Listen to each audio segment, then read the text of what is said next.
Chapter 1740. When Deng Zhang heard this, he looked at Taoist priest Dowie with indifference and alienation in his eyes. "What do you want to say, Your Excellency?" Taoist priest Dowie pointed to the side, and a jade slip suddenly condensed in the void. With a flick of his sleeve, the jade slip flew towards the three of them. What is recorded in this jade slip is the divine powers and Tao techniques of the four Taoist masters of Busu Heaven, as well as the Tao treasures he collected. "I think you may need this." In the battle between Zhang Yan and the Khanate fiendish demons, he had memorized all the mystiques used by both sides and even the immortal artifacts that had appeared. Now, he had recorded all of them in this item. Deng Zhang glanced at the jade slip, but he did not take it.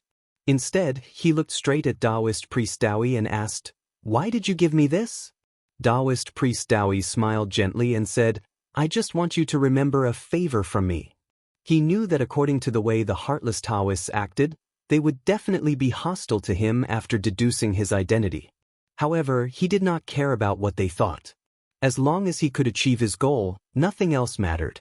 Deng Zhang did not respond. He raised his horsetail whisk and sent the jade slip back. He said indifferently, "Please take it back. We don't need this kind of thing." Taoist priest Dowie wasn't annoyed.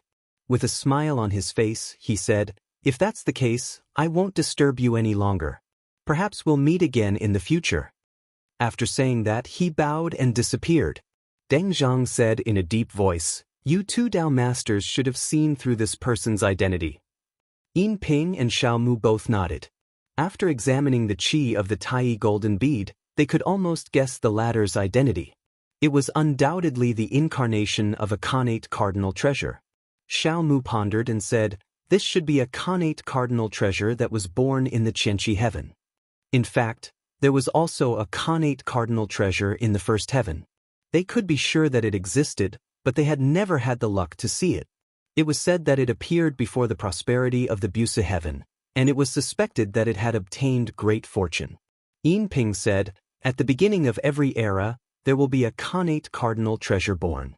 Now is the second era, so it will not be long before another Khanate cardinal treasure is born." Deng Zhang said coldly, "There is no need to worry about the Khanate cardinal treasure that is born in this era. We only need to deal with those things that are outside the mysteries of heaven. Primordial supreme treasures were born from nature. If that was all, they would not interfere. However, if Taoist priest Dowie transformed into a Dharmakaya, went around seeking benefits for himself, and even tried to seek transcendence, it would not be in line with their wishes. For them, Taoist priest Dowie was also a target that needed to be eliminated. Taoist Zhang and Taoist Zhang and said, "And this Taoist priest Dong Yizhang. Will there be any changes in this battle?" Although they had never come into contact with a Khanate cardinal treasure, it was not difficult for them to understand the power of such a treasure. If they were to fight against the owner of the treasure, they would have no chance of winning. Deng Zhang said indifferently, "Don't worry about it. If it had been captured by Busu Tian and the other sentient Taoists, it would not have come here today." The fact that this treasure could come here alone was a clear indication that it had not been subdued by anyone. This proved that they had chosen the right target. Xiao Mu said, "For this treasure to appear, it should be the help of a true yang cultivator's mana. From the looks of it now, it doesn't seem to be on good terms with Bushu Tian and the others, so this is most likely the doing of a Khanate demon." Deng Zhang snorted. "You are trapped in your own trap. A primordial spirit treasure originally possessed great power, and when it was controlled by someone, it was sufficient to kill a true yang cultivator. Once a Dharma body was born, it would definitely seek independence, so how could it be controlled by someone else? This kind of treasure could only be sealed up and not used." Yin Ping shook his head and said, "The sentient Taoists are indeed the root of the disaster." He believed that if it was not for the sentient Taoists teaching the Khanate demons, the situation would not have happened. If it was not for the Khanate demons, the Tai golden bead's consciousness incarnation would not have existed. Therefore, in his opinion, the cause and effect of all this was on the sentient Taoists. If they did not change the heaven's design and impart their Taoist skills, what happened today would not have happened. Deng Zhang raised his voice and said, "That is why we need to regulate the heaven and earth. This way, The heaven's design will not be messed up and all things will have their place. Xiaomu was still wary of the Tai golden bead. He said, however, if the treasure helps the Khanate demons, it will be troublesome. His worry was not without reason. Once the Khanate cardinal treasure was activated, no one could defend against it. They would not be able to do anything about it and could only escape. Deng Zhang said in a deep voice, with the appearance of this treasure, there are indeed too many variables. However, we can change our previous plan. Yin Ping said, what do you have in mind, Dao Master Deng? Deng Zhang immediately told the two of them what he had thought of just now through divine voice transmission. Hearing this, Xiao and Yin pondered for a moment. They both felt that this method was quite feasible, so they both agreed.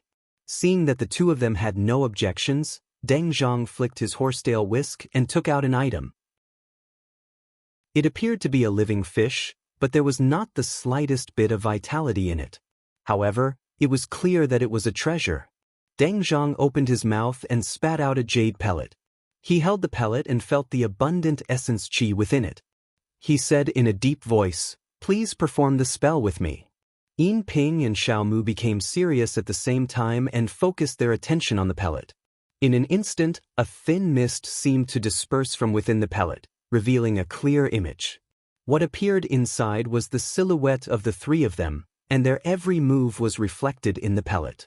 All those years ago, for the sake of dealing with formidable enemies, the three of them had once joined forces to visualize a divine ability, and it was called the divine technique of reflection. When combined with a Dao treasure, it possessed the ability to invert reality and illusion. At the moment the divine ability was executed, the three of them would transform into an illusion and an illusion. Before the divine skill was withdrawn, everything they did would be in an illusion. Only when the results were approved by the three of them would it turn into an illusion. If it was used in battle, it would be an extremely powerful method. For example, in the battle against Dan Yi and the others, if they lost or even died, they would only lose an illusory image. As long as the illusory image didn't transform into a real image, it wouldn't harm their foundation. They could send another illusory image to fight, and if they won, it would transform into a real image. In other words, once the divine skill was used, the winner would be real and the loser would turn into an illusion. Logically speaking, as long as the divine skill could be maintained, it did not matter even if the caster lost countless times. As long as they won once, they could turn the tables. However, it was not that simple. Otherwise, they would have defeated the sentient Taoists long ago. No matter how a true young cultivator fought, in the end, they were still competing on origin qi. As long as they had origin qi, there were endless possibilities. That was why the price to pay for this divine technique was an immeasurable amount of origin qi. Even if the three of them worked together, it was far from enough. Back then, they had spent a great deal of effort to find a strange item and refine it into a magic treasure to replenish their origin qi. However, there were still flaws here. Every time this divine technique was used once, the amount of yuan qi and magic power needed to be used again would be several times more than the previous time. Up until now, they had already used it twice. They had calculated that after 4 times, they would no longer be able to bear it and all their accumulated vitality would be used up. Therefore, they actually only had 2 chances left. If they could not defeat Zhang Yan and the others 2 times in a row, they would have to fight personally. If they lost again, there would be no way to turn the situation around. In reality, if they used the power of the future, they might have a few more chances. However, as the heartless Taoists, they would not do that. Otherwise, it would be going against their own Tao heart. If a cultivator wanted to reach the upper realm, he would have to perfect his own Tao. From this, it could be seen that cultivators who cultivated the Tao of emotionless had chosen the right path from the very beginning. They had abandoned all the other branches and only this one path was left. Therefore, once they went against this path, they would abandon their own Tao and deny themselves. Not only would it be impossible to achieve the great Tao, they might even completely disappear from the world. The jade ball shone brightly, and the 3 of them were enveloped by it. For a moment, they seemed to have disappeared, but with a flash, they appeared again. Deng Zhang said, Tao Masters, the divine skill has been established. We will go and meet the 4 Tao Masters in Busha Heaven. Yin Ping and Xiao Mu nodded in agreement. The 3 of them changed their thoughts and appeared in Busha Heaven in an instant. In Qiong Xiao Tian, Zhang Yan and Dan Yi were sitting in the palace, waiting for the heartless Taoist to come. At this moment, they suddenly felt 3 auras appear outside. They knew that the masters had arrived. The 4 of them nodded at each other and without any hesitation, they appeared in the void at the same time. The cultivators on both sides saw each other at almost the same time. Deng Zhang took the initiative to stand out and bowed. He said, "Greetings, fellow Taoists." Dan Yi took a step forward and returned the greeting.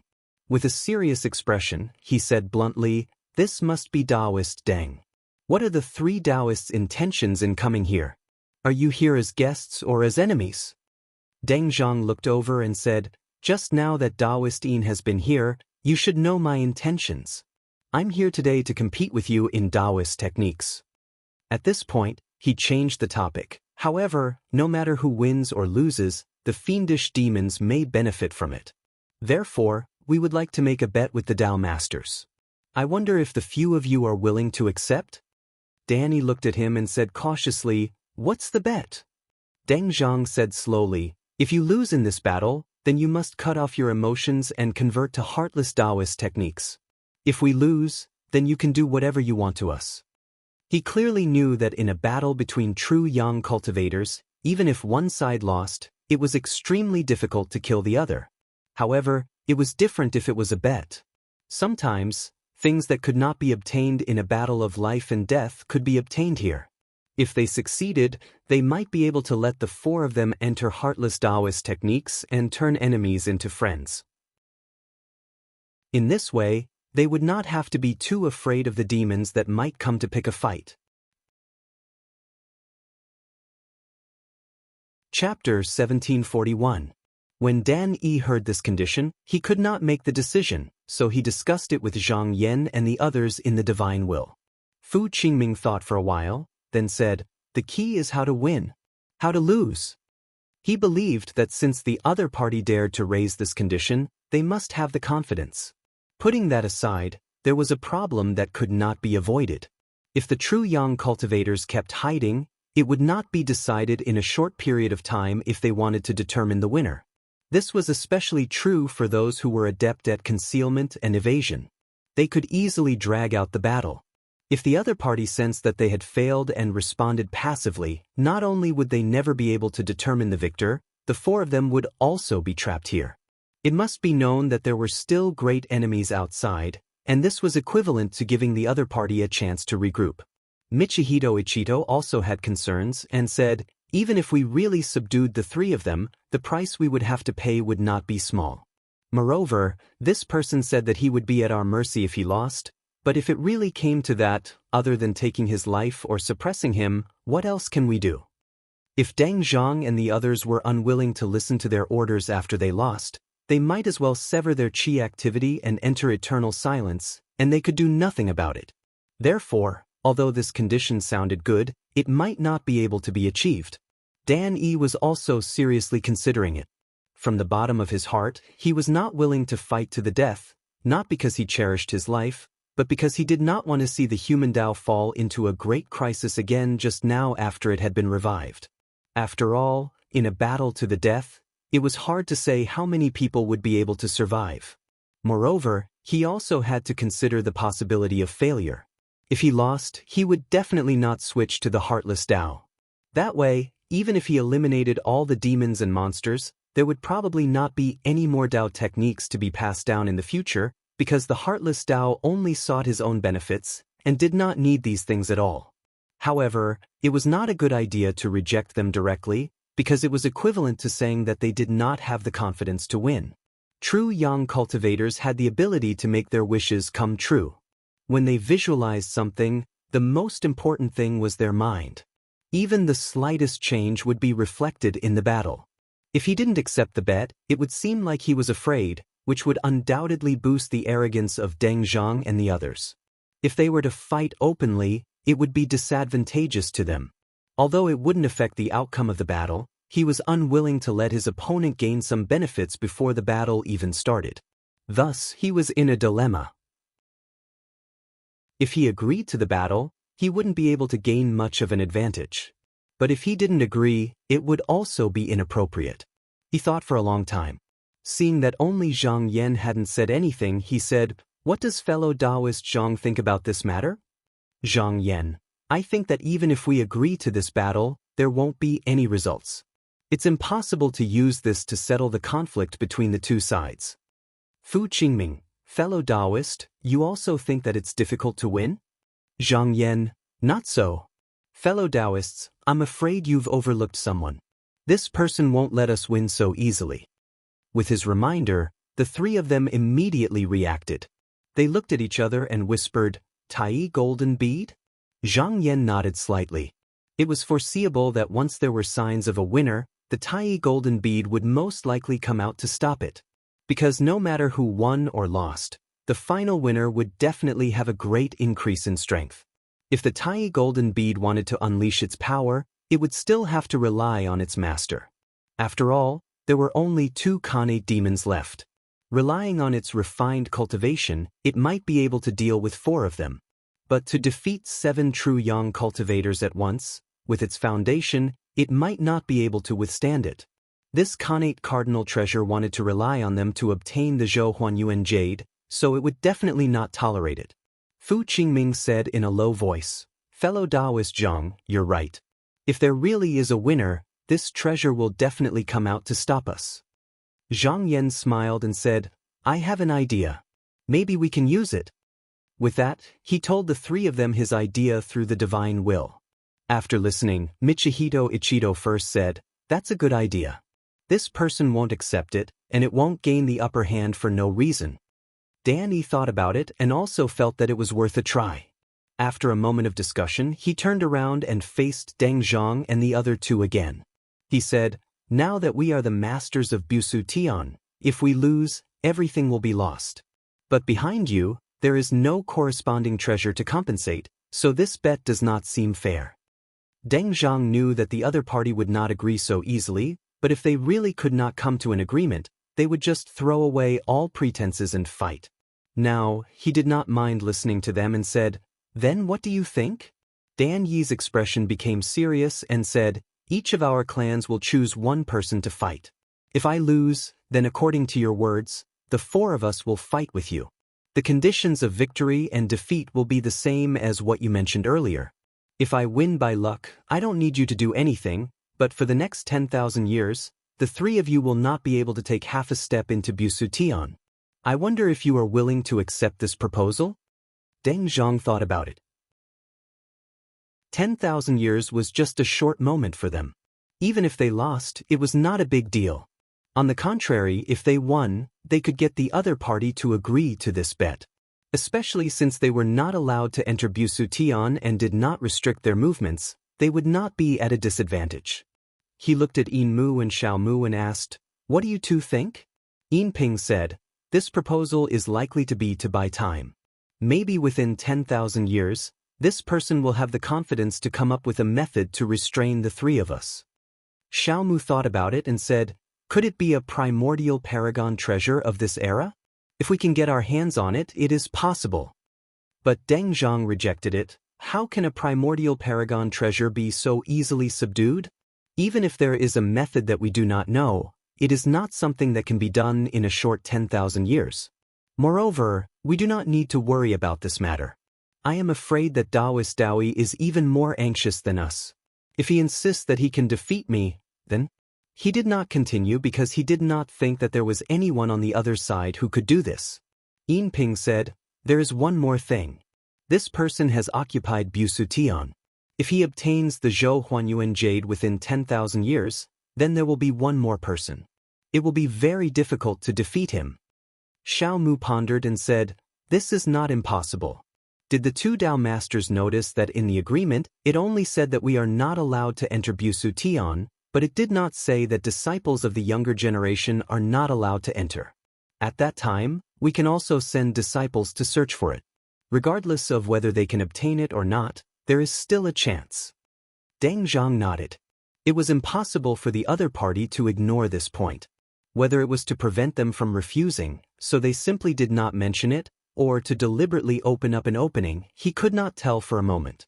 However, the Zhou Huanyuan jade could not be forcibly taken by Wei Li, and it was not certain that it could be cultivated into Xinjiang after obtaining it. It was more dependent on luck and fate. He guessed that it was probably because of this that Dan Yi and the others did not deliberately haggle over it. After repeated discussion, the three of them thought that they could agree, so they withdrew from the divine will. Deng Zhang looked at the opposite side and said, "The three of us agree to this bet." He turned his eyes and asked, "May I know who will fight?" Zhang Yan smiled faintly and said, "I will be your opponent." Deng Zhang's expression did not change, but he was extremely vigilant in his heart. Just now, he heard from Yin Ping that this person's mana was so profound that it could be said to be unprecedented.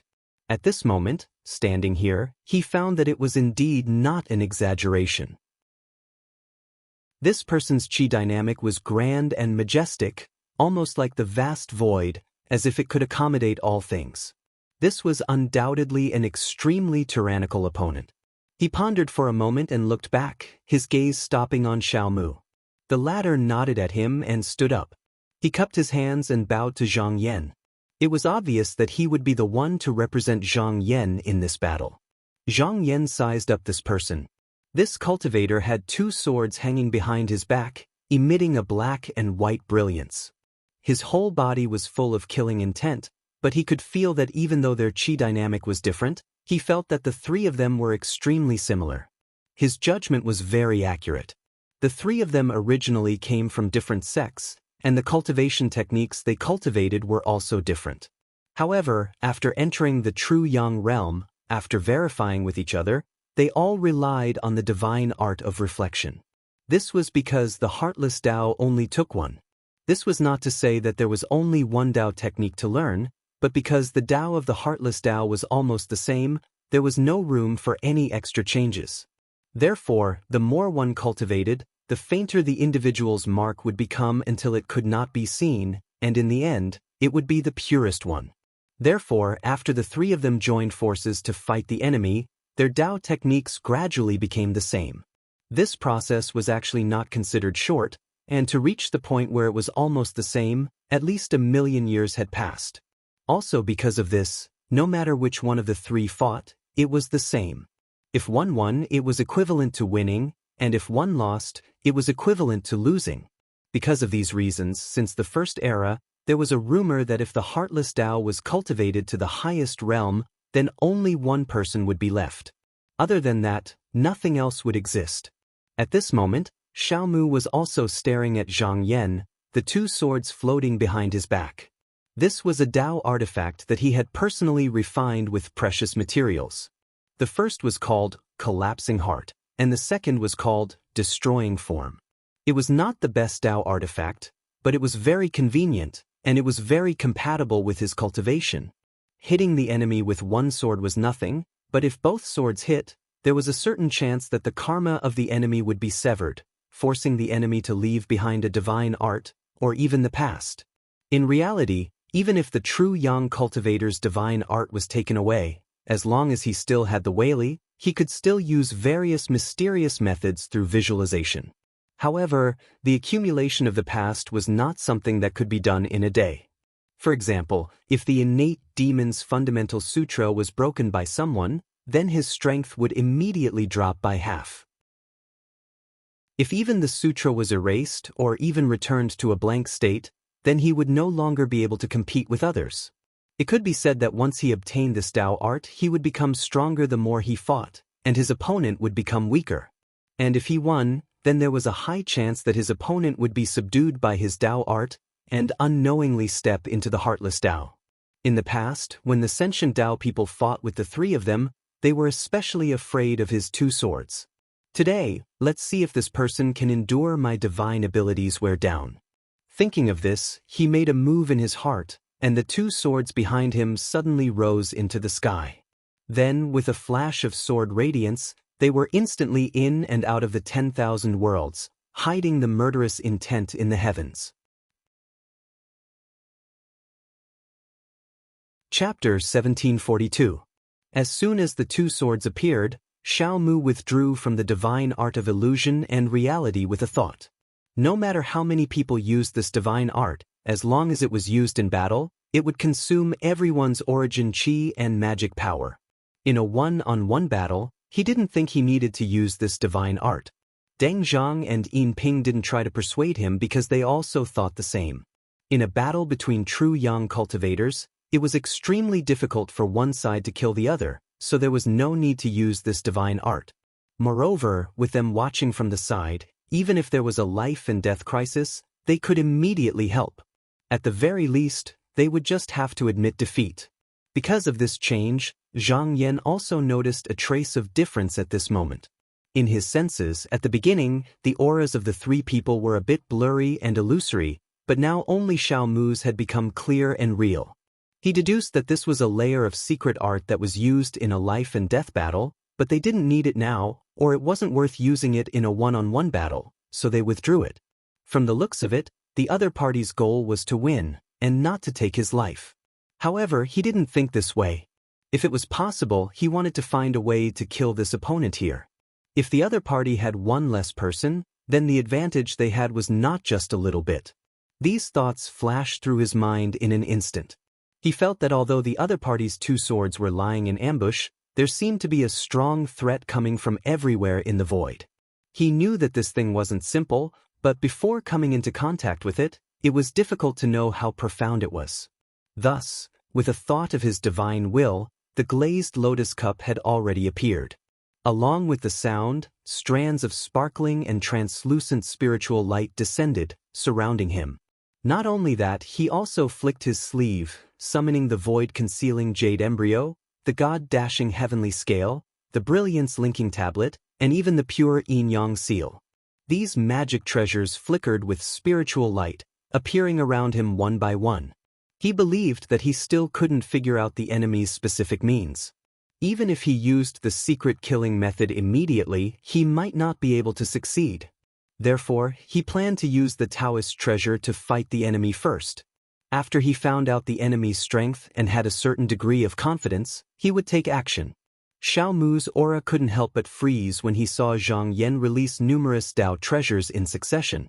Logically speaking, utilizing a Dao treasure required a great deal of true qi and dermic energy, and every additional Dao treasure was an additional price to pay.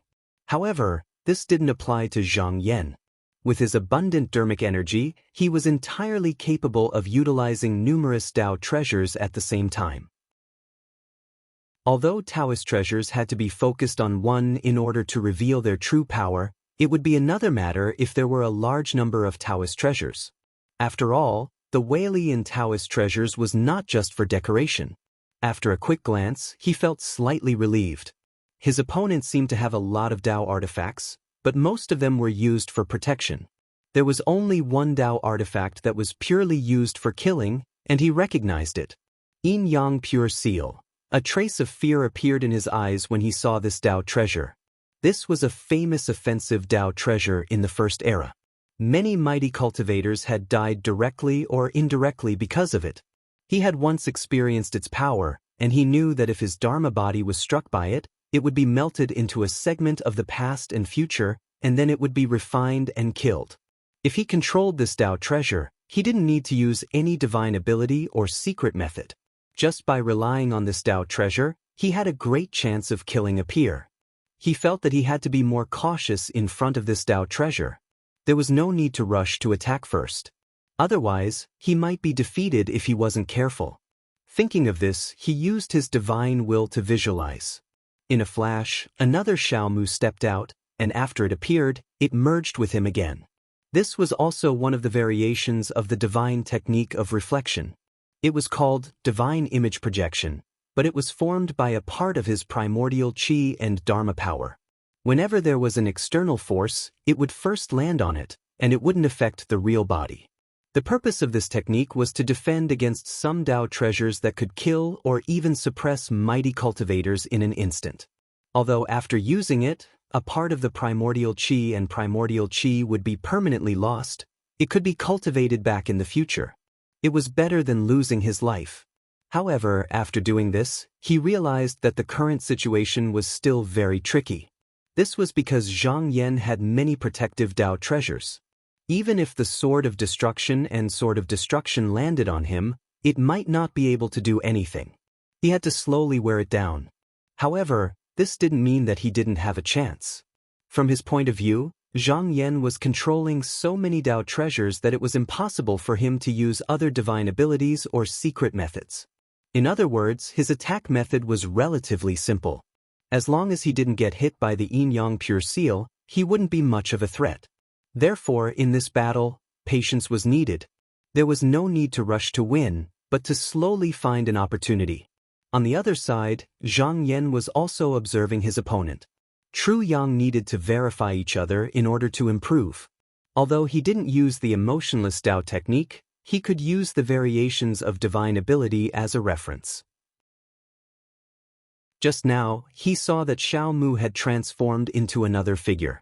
This divine ability looked very simple, and he could tell the purpose of it at a glance.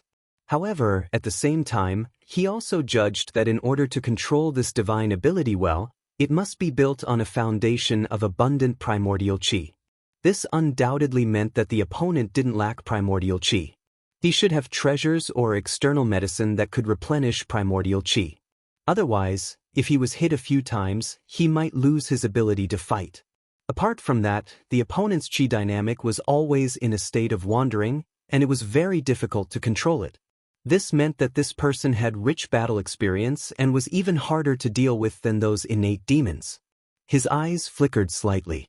Since the opponent didn't take the initiative to attack, then he would first test it out. With a thought, he cast the pure Yin-Yang seal, and instantly a white rainbow flew up. Xiao Mu had been guarding against this treasure.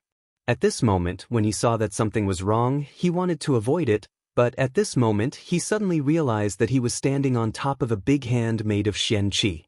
When he felt the Qi dynamic, he found that the shadow of this hand was everywhere in the world. It seemed that no matter where he escaped to, he would not be able to escape. At this moment, the sword seal was already upon him. If he couldn't do this, he could only endure the slash. He quickly circulated his mana, intending to escape. However, the strength of the Xian hand was boundless, and he couldn't move it at all. He immediately realized that this was the opponent using pure mana to control him. In other words, as long as he stood on top of it, there was no way to escape. At this moment, there was no other choice. With a thought, he could activate the collapsing heart and the form destroyer swords. He leaped out from the void and slashed toward Zhang Yan. He didn't seek to kill the enemy, but only to restrain him. At the same time, he circulated his mana, and the shadow took the initiative to welcome the attack, allowing the pure Yin-Yang seal to land on him. Facing the attack of the two swords, Zhang Yan didn't underestimate them.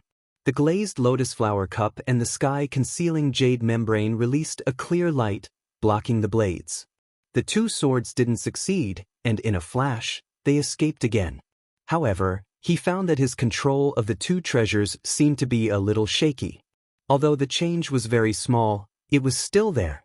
It wasn't difficult to see that it was caused by the sword, which meant that the two treasures might have the power to return to their original state.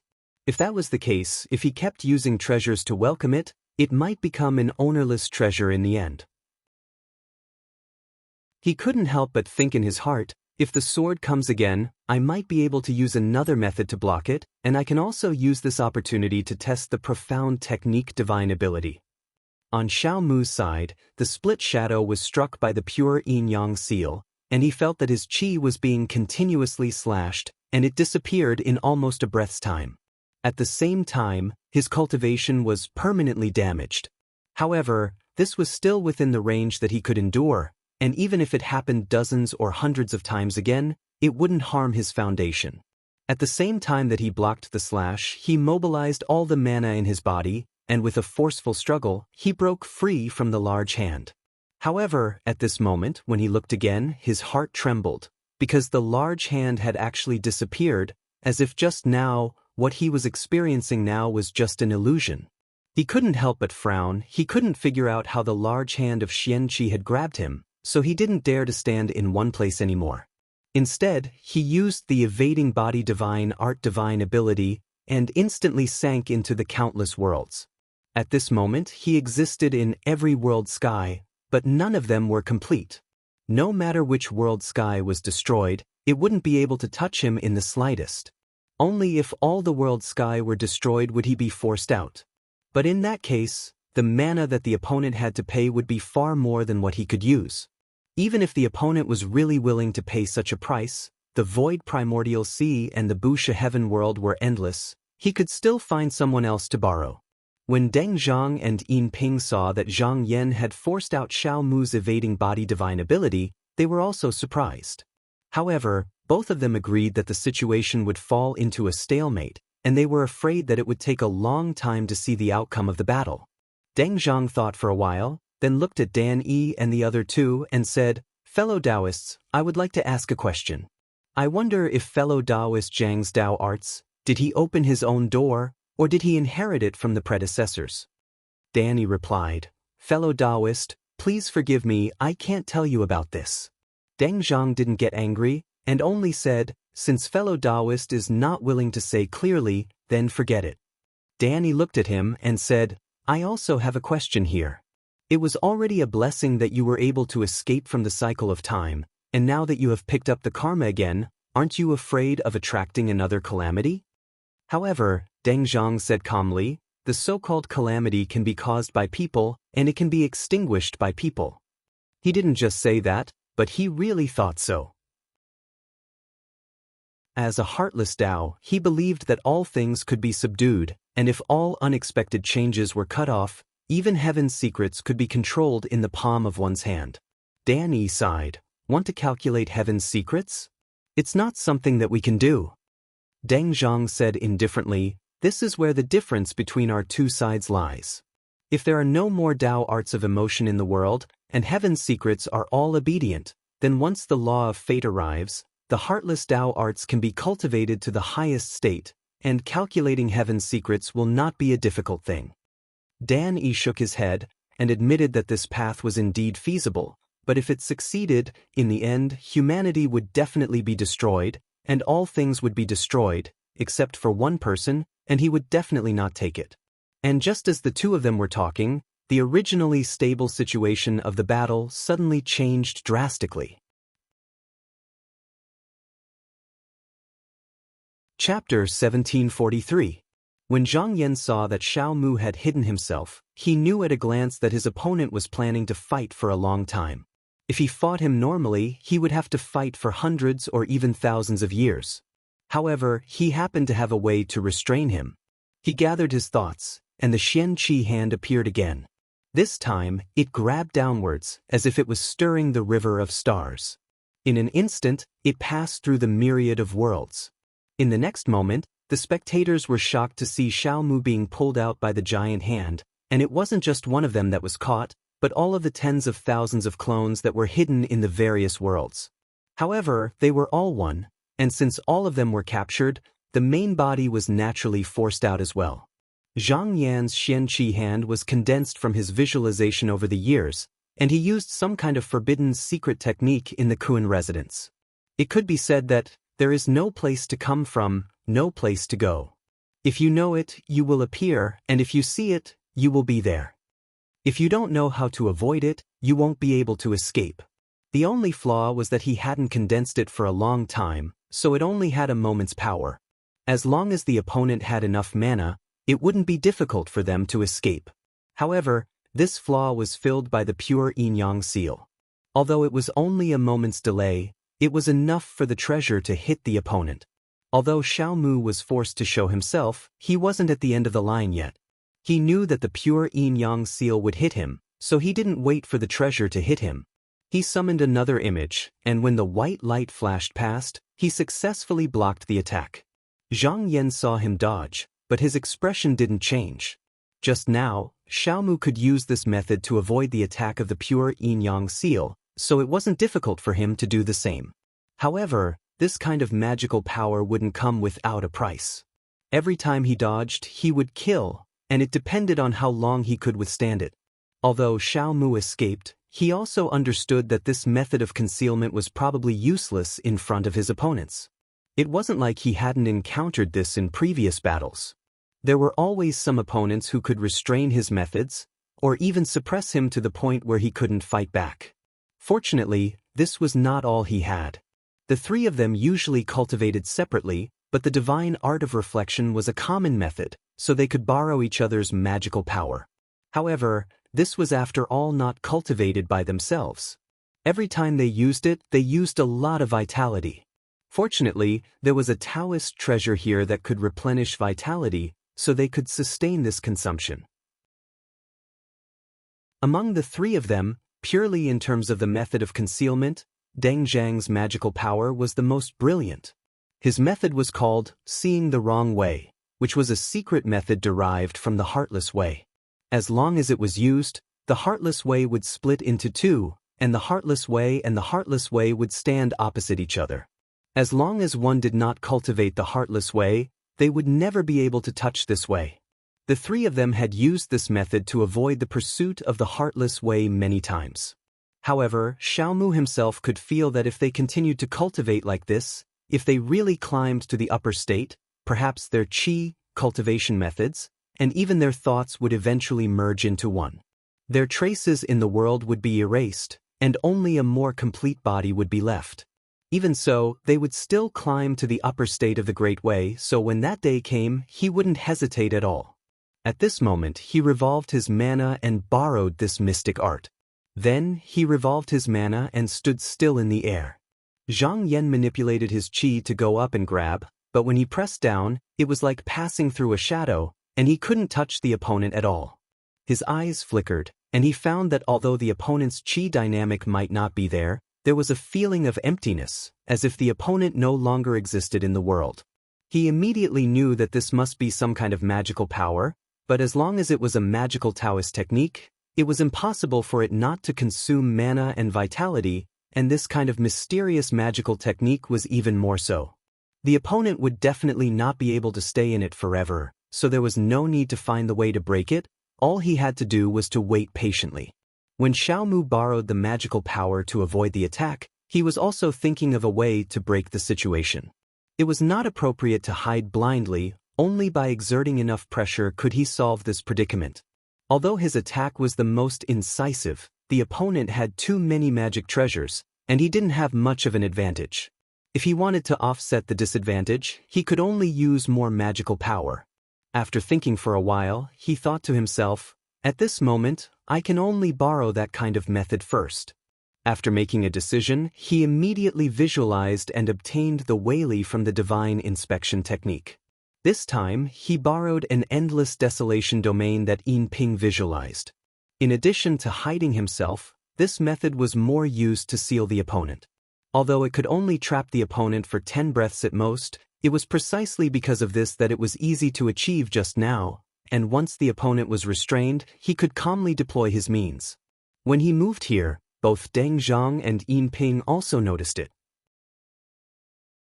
Yin Ping said with a divine thought, "I didn't expect Dao Master Xiao to be forced to this step.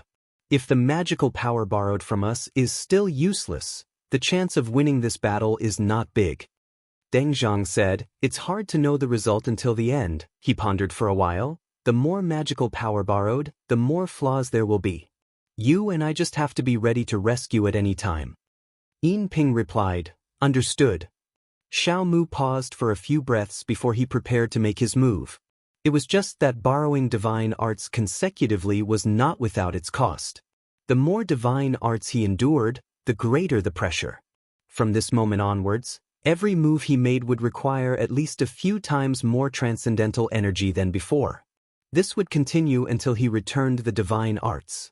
Although he could hold on, there would still be flaws in his movements, and it was not impossible for his opponent to take advantage of them. Thus, he had already decided to use all of his killer moves. If he could not defeat his opponent, then he would simply admit defeat. They could still afford to wait for 10,000 years. Because of the method of separation and opposition of Dao, after he used this method, he naturally couldn't touch the Dao followers, so if he wanted to attack the opponent, he had to retreat from it. Therefore, with a thought, he removed this method.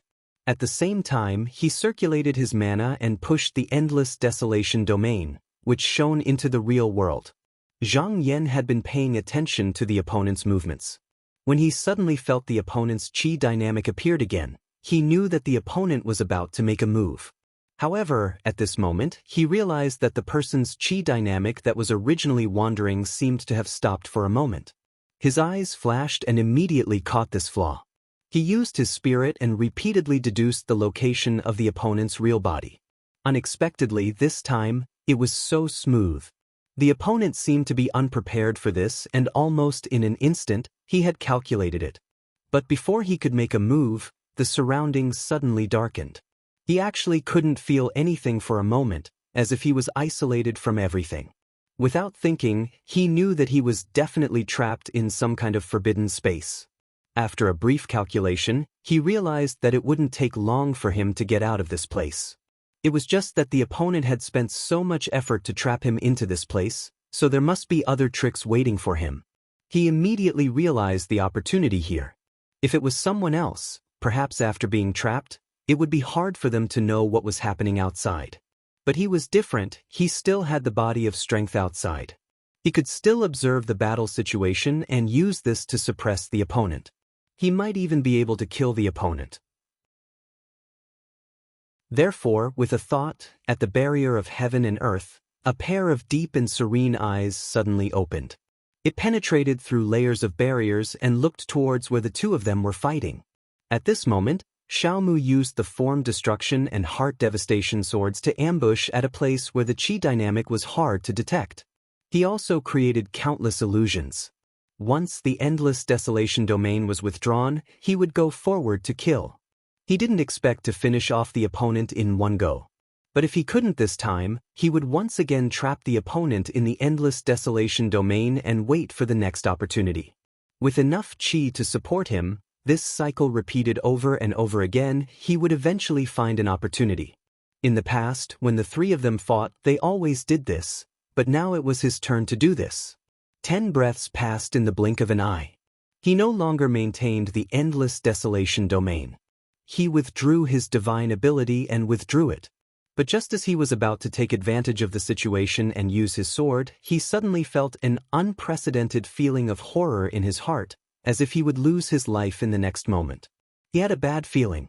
Just as he was about to open his mouth and admit defeat, but before he could do so, he felt a bang, and a burst of golden light exploded in front of him. The world spun, everything shattered, and then everything disappeared. All the senses fell into eternal silence. Deng and Yin, who were watching the battle from the outside, had actually sensed a sign of danger in advance. But before they could do anything, they felt a brilliance that illuminated the universe flash by.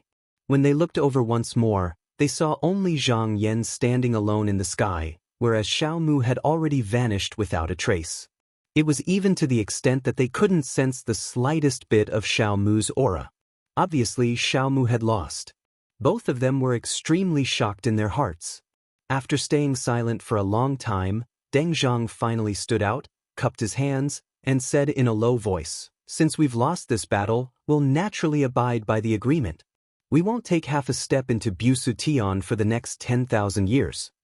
As members of the Heartless Path, they were naturally extremely clear about reality. Since they'd already lost the battle, it was meaningless to continue delaying, so it was better to retreat as soon as possible and find another way to deal with it. Danny cupped his hands and said, "Everyone, take care. I won't be sending you off." Deng and Yin seemed like they didn't dare to stay here for long. They hurriedly bowed again and their figures disappeared. Zhang Yan saw that the two of them had disappeared and knew that the danger this time was temporarily resolved. Whether they were willing or not, with one less person, they could only wait and not move. After all, Busu Tian's spiritual essence was far superior to other places. The longer they delayed, the more advantageous it would be for their side. And in 10,000 years, if he could enter the third level of True Yang, he would be able to match the Tai Golden Pearl. At that time, he would naturally be able to suppress all his enemies. Deng and Yin came to Busu Tian and fled into the depths of the sky. Yin Ping said with lingering fear, I don't know what secret technique that priest Zhang used to actually be able to kill a true yang cultivator in an instant. With this person here, I'm afraid we won't be able to shake the Qin path. Deng Zhang said in a deep voice, since we can't get it in a hurry, we can only take it slowly. With the divine art of inspection, as long as we can withstand Dao Master Zhao's past Qi dynamic, we can even help him re-enter the present world if we can get the Zhou Huanyuan jade. Yin Ping said, in that case, Dao Master Deng means that I have to think of a way to get the Zhou Huanyuan jade later. Deng Zhang said, even if I can't get it, I have to stop it from falling into the hands of Busu Tian and the others. Yin Ping said, if that's the case, then we should open up a world as a place for me to stand. As the two of them were talking, a golden light suddenly flashed and blocked their path. They had no choice but to stop. Then, they saw a golden-robed Taoist turn around and smile at them. He bowed and said, greetings, fellow Taoists. Deng Zhang's eyes were filled with vigilance, but he said calmly, so it's Dao friend Tai, why are you blocking my way? Chapter 1744. Taoist priest Daoi said calmly, fellow Taoists, please don't misunderstand. I came here with no ill intentions. I just want to talk to the two of you. Yin Ping said coldly, there seems to be nothing to talk about between us. He had always been wary of this connate cardinal treasure. Besides, the other party was someone they had to kill in the future, so he didn't have a good attitude towards him. Taoist priest Daoi said regretfully, it's a pity that fellow Taoist Xiao. If the three of you were willing to accept my kindness, things wouldn't have turned out like this. He was reminding the two of them that if they had accepted his favor and accepted the jade slip and learned about Zhang Yan's means in advance, the result wouldn't have turned out like this. Deng and Yin Ping were unusually calm when they heard this. They had indeed made a lot of mistakes in this battle. In fact, if Xiao Mu hadn't withdrawn the illusory and real art, the result would have been different. At the very least, his life would have been saved. However, the two of them never regretted the past because it was meaningless. Besides, as long as they found an opportunity, it was not impossible for Xiao Mu to return to the world. Seeing that they were not moved at all, Tai Jinju said, may I know where the two of you are going this time? At this moment, Deng Zhang could already see that the other party had taken the initiative to come to him. He would not give up until he achieved his goal. After a moment of silence, he said, if fellow Taoist has something to say, please say it. Tai Jinju laughed and took out something from his sleeve. It was a jade slip that the three of them had rejected last time. What I want to say is all in it. If the two of you are interested and want to borrow it, you can come to me at any time. Deng Zhang glanced at the jade slip, then took it back into his hand. Seeing this, Tai Jinju smiled and said, if the two of you are in danger, you only need to summon me with this thing. If I can get away, I will come to help you. As soon as he finished speaking, his body turned into a gust of wind and swiftly floated away. Deng Zhang frowned slightly. It was obviously not a good thing to be targeted by this person. Especially under the circumstances that he was unable to defeat this person, it was as if his every move was being calculated by this person. He channeled his qi into the jade slip, and a series of images floated before his eyes. Recorded in the jade slip were all sorts of things that had happened in and out of Busu heaven since the Second Era, as well as the conflicts between human Dao and demons. Most of them were things he had never seen, especially Zhang Yan, who had used a secret method to refine and kill two true young great demons in the battle at Busu heaven, which shocked him. After looking through everything, he gave it to Yin Ping. The latter looked through it and was shocked. He looked up and said, then why did Tai give this to me? Deng Zhang said, even though this junior is a primordial spirit treasure with extraordinarily great might, it's still trapped within the treasure embryo, and its intention is none other than to obtain the return of Zhou Jade to cultivate and attain the Dao from this point onwards to transcend. Yin Ping said, the heavenly secrets have already been messed up by the sentient Dao. If this person gets rid of the treasure fetus, it will be even more difficult to sort it out. We must not let him get what he wants. Deng Zhang also expressed his agreement.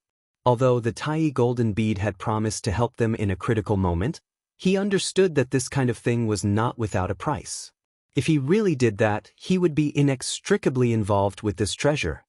He said in a deep voice, "Let's not care about this person first." According to the Jade Scroll, Dan Yi and the rest have not occupied Bu Su Tian for a long time, so their foundation is not solid yet. However, after 10,000 years, they will definitely flourish. Apart from the others, Taoist Zhang is our greatest enemy. If this person gets the Zhou Huanyuan Jade, we will have another almighty. It will be difficult for us to deal with them. Yin Ping said, if that is the case, we should also send our disciples to fight for it. Even if it falls into the hands of the demons, it is better than this person getting it. Deng Zhang thought about it. Whether or not they could get the Zhou Huanyuan Jade depended on the will of the heavens.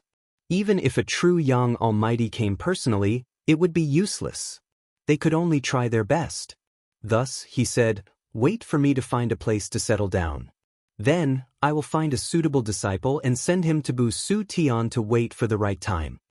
Yin Ping said, Taoist Master Deng, please wait for me to find him. As a true Yang Almighty, it was easy for them to open up a place to the celestial pole. However, they cultivated the heartless Tao. They felt that doing so would disturb the heavenly mysteries, so it was not worth it. On the other hand, if it was merely to occupy a single world, then even though it would also involve some karma, it had already reduced the impact to the minimum. After a while, he found a suitable place and pointed at it. He said, I think this is the right place. What do you think, Taoist Master Deng? Deng Zhang looked over and saw that this place had just been opened. The living beings were evolving just now, and the spiritual opportunity was abundant. However, he shook his head and said, this place is not suitable. The development of all living beings will involve a lot of karma in the future. This is not what I want. We just need to find a deserted world. Yin Ping said, but if we do that, the cultivation of our disciples will be hindered. Deng Zhang said, it's okay. We can visualize a mysterious object to temporarily replace the root of the earth. This spiritual opportunity will be enough for them to cultivate. Yin Ping said, if it's just a deserted world, it's easy. This time, Yi Futian only needed to observe for a short while and he was able to gain something. After explaining to Deng Zhang, the two of them shifted their spiritual wills and landed in the deserted world. Looking around, the mountains and rocks here were withered and all life was gone. The sky was dark and the stars were dim. It was dead silent. However, Deng Zhang was quite satisfied. He said, nothing lives, and the heavenly mysteries do not change. This is a good place for me to stay. Seeing that he had chosen the place, Yin Ping did not waste any time. He visualized and after a while, there was a ball of spiritual light hidden underground. After 100 breaths, a majestic spiritual opportunity was born. If it was released, it would be enough to bring life back to this heaven and earth. However, with his mana purposely suppressing it, not a single bit leaked to the surface. When the disciples came here, they could only use it after cultivating according to the Tao methods passed down by them. This way, they could prevent the change of the heavenly mysteries to the greatest extent. In another deserted world of Bu Su Tian, Bai Wei and Lu Li had been keeping an eye on the situation ever since the Heartless sect showed up. When they saw the two sides fighting and the scene where Zhang Yan killed Xiao Mu, Lu Li said with fear, that Taoist Zhang's method of killing has become more powerful. Just now, he saw clearly that Taoist Xiao only revealed a little bit of his qi. With just this little bit of flaw, he was caught and immediately lost his life. Bai Wei said in a low voice, I have already deduced that evasive method again. The next time we meet this person, he will not be able to find our qi. Instead, the Tao methods revealed by the Heartless sect are many that we can learn from. In the last era, although they had seen two almighty who cultivated the Heartless Tao methods, they had been cultivating in seclusion all year round and rarely showed themselves. Moreover, they had clearly opposed teaching innate demon Tao methods. They were also very hostile towards Bai Wei and the others. Therefore, they had never tried to verify their Tao methods with each other. Now that the two of them had seen it, they benefited a lot from it. Especially the method of Tao seeing not Tao. The profoundness of it had already far surpassed ordinary divine powers. If one did not comprehend the heartless Tao methods to a certain level, they would definitely not be able to derive it. The two of them were thinking about how to use this to perfect the fundamental scripture when they suddenly felt something. They turned to look and saw a ray of brilliance flashing past, penetrating the void and finally landing in the mystic Kong world. Lu Li frowned and said, "That person has gone out again." Bai Wei looked as if he had expected it and said, "If there are no accidents, he should have gone to talk to those two heartless Tao cultivators." Lu Li snorted and said coldly, "This person did not hide anything. He just wants to tell us that there are many choices now, and he wants us to not have any other thoughts." Bai Wei said, "We can't leave this treasure now, so we can only let him be." On the other side, after forcing Deng Zhang and the others to retreat, Zhang Yan and Dan Yi returned to Cheong Shaotian. After everyone sat down, Dan Yi said, "This person retreated, we will be able to win 10,000 years of peace." Michihito Ichido said, "One of the heartless Tao cultivators has been killed by fellow Taoist Zhang. Even if he comes again, he will not be a match for us. After 10,000 years, the Taoist treasures that we sacrifice will not be very proficient, but we will be able to use a lot of power. If there is a chance, we might be able to subdue this person." Fu Qingming thought again. In order to turn the tables, this person might send his disciples to fight for the Zhou Huanyuan jade in the future. Michihito Ichido said, "Then as I said before, let him do as he pleases." They had already discussed this. If Deng Zhang and the others had no way out, they could not guarantee that they would not do something unpredictable. Therefore, in the agreement, they did not restrict their disciples. Now that there were many people who coveted the Zhou Huanyuan jade, they did not care. Moreover, the appearance of the primordial jade would stir up all the forces in the world. Even if they tried to stop it, it would be useless. Maybe the appearance of the treasure would be delayed. If that was the case, they might as well open the door and let them jump into this chess game. As they spoke, a golden talisman flew into the hall and flew towards where Fu Qingming was.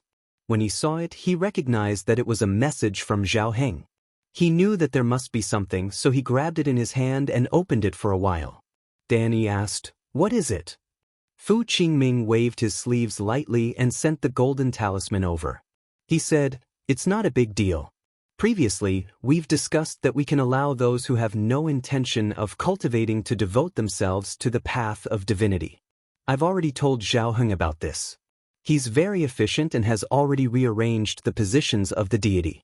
There are 300 years in a class, and there are 360 positions that can be filled in this class. Just now, I've presented these titles to you." Danny took a look and saw that there were only 4 lower 9th grade deities at the highest level. The rest were just titles, none of which could be ranked. He nodded and said, "Rising up without any merit is not the right path." Zhao Heng didn't rashly add a title to it. He did very well. At this point, he raised his head and said, "There are 360 deity positions here. The 4 of us can each raise 90. Michihito Ichido shook his head and said, "Just now, I have a few disciples. They have not been in Taoism for a long time, so their titles are not obvious. This time, there is no need to scheme against us." Dan Yi thought for a while and said, "In that case, I do not have many disciples, but fellow Taoist Zhang and fellow Taoist Fu have quite a lot of disciples. Why don't the two of you split it this time?" Fu Qingming thought for a while and said, "All right. How about this? I and fellow Taoist Zhang each take half. In the future, if the two of you have disciples who need to occupy deity positions, it will not be too late. It will not be too late to split it from the two of us." Zhang Yan smiled and said, "That is also feasible." After a Taoist cultivator obtained a deity position, as long as it was not destroyed, he could live forever in the world. It could be said that he had fulfilled his wish of immortality. There were many sects in the mountain and sea who had no intention of Taoism. After returning, some of the deity positions could be divided among the various sections.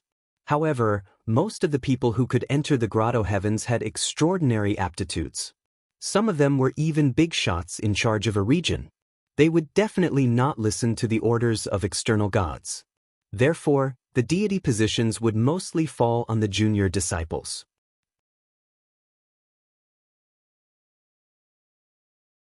Chapter 1745.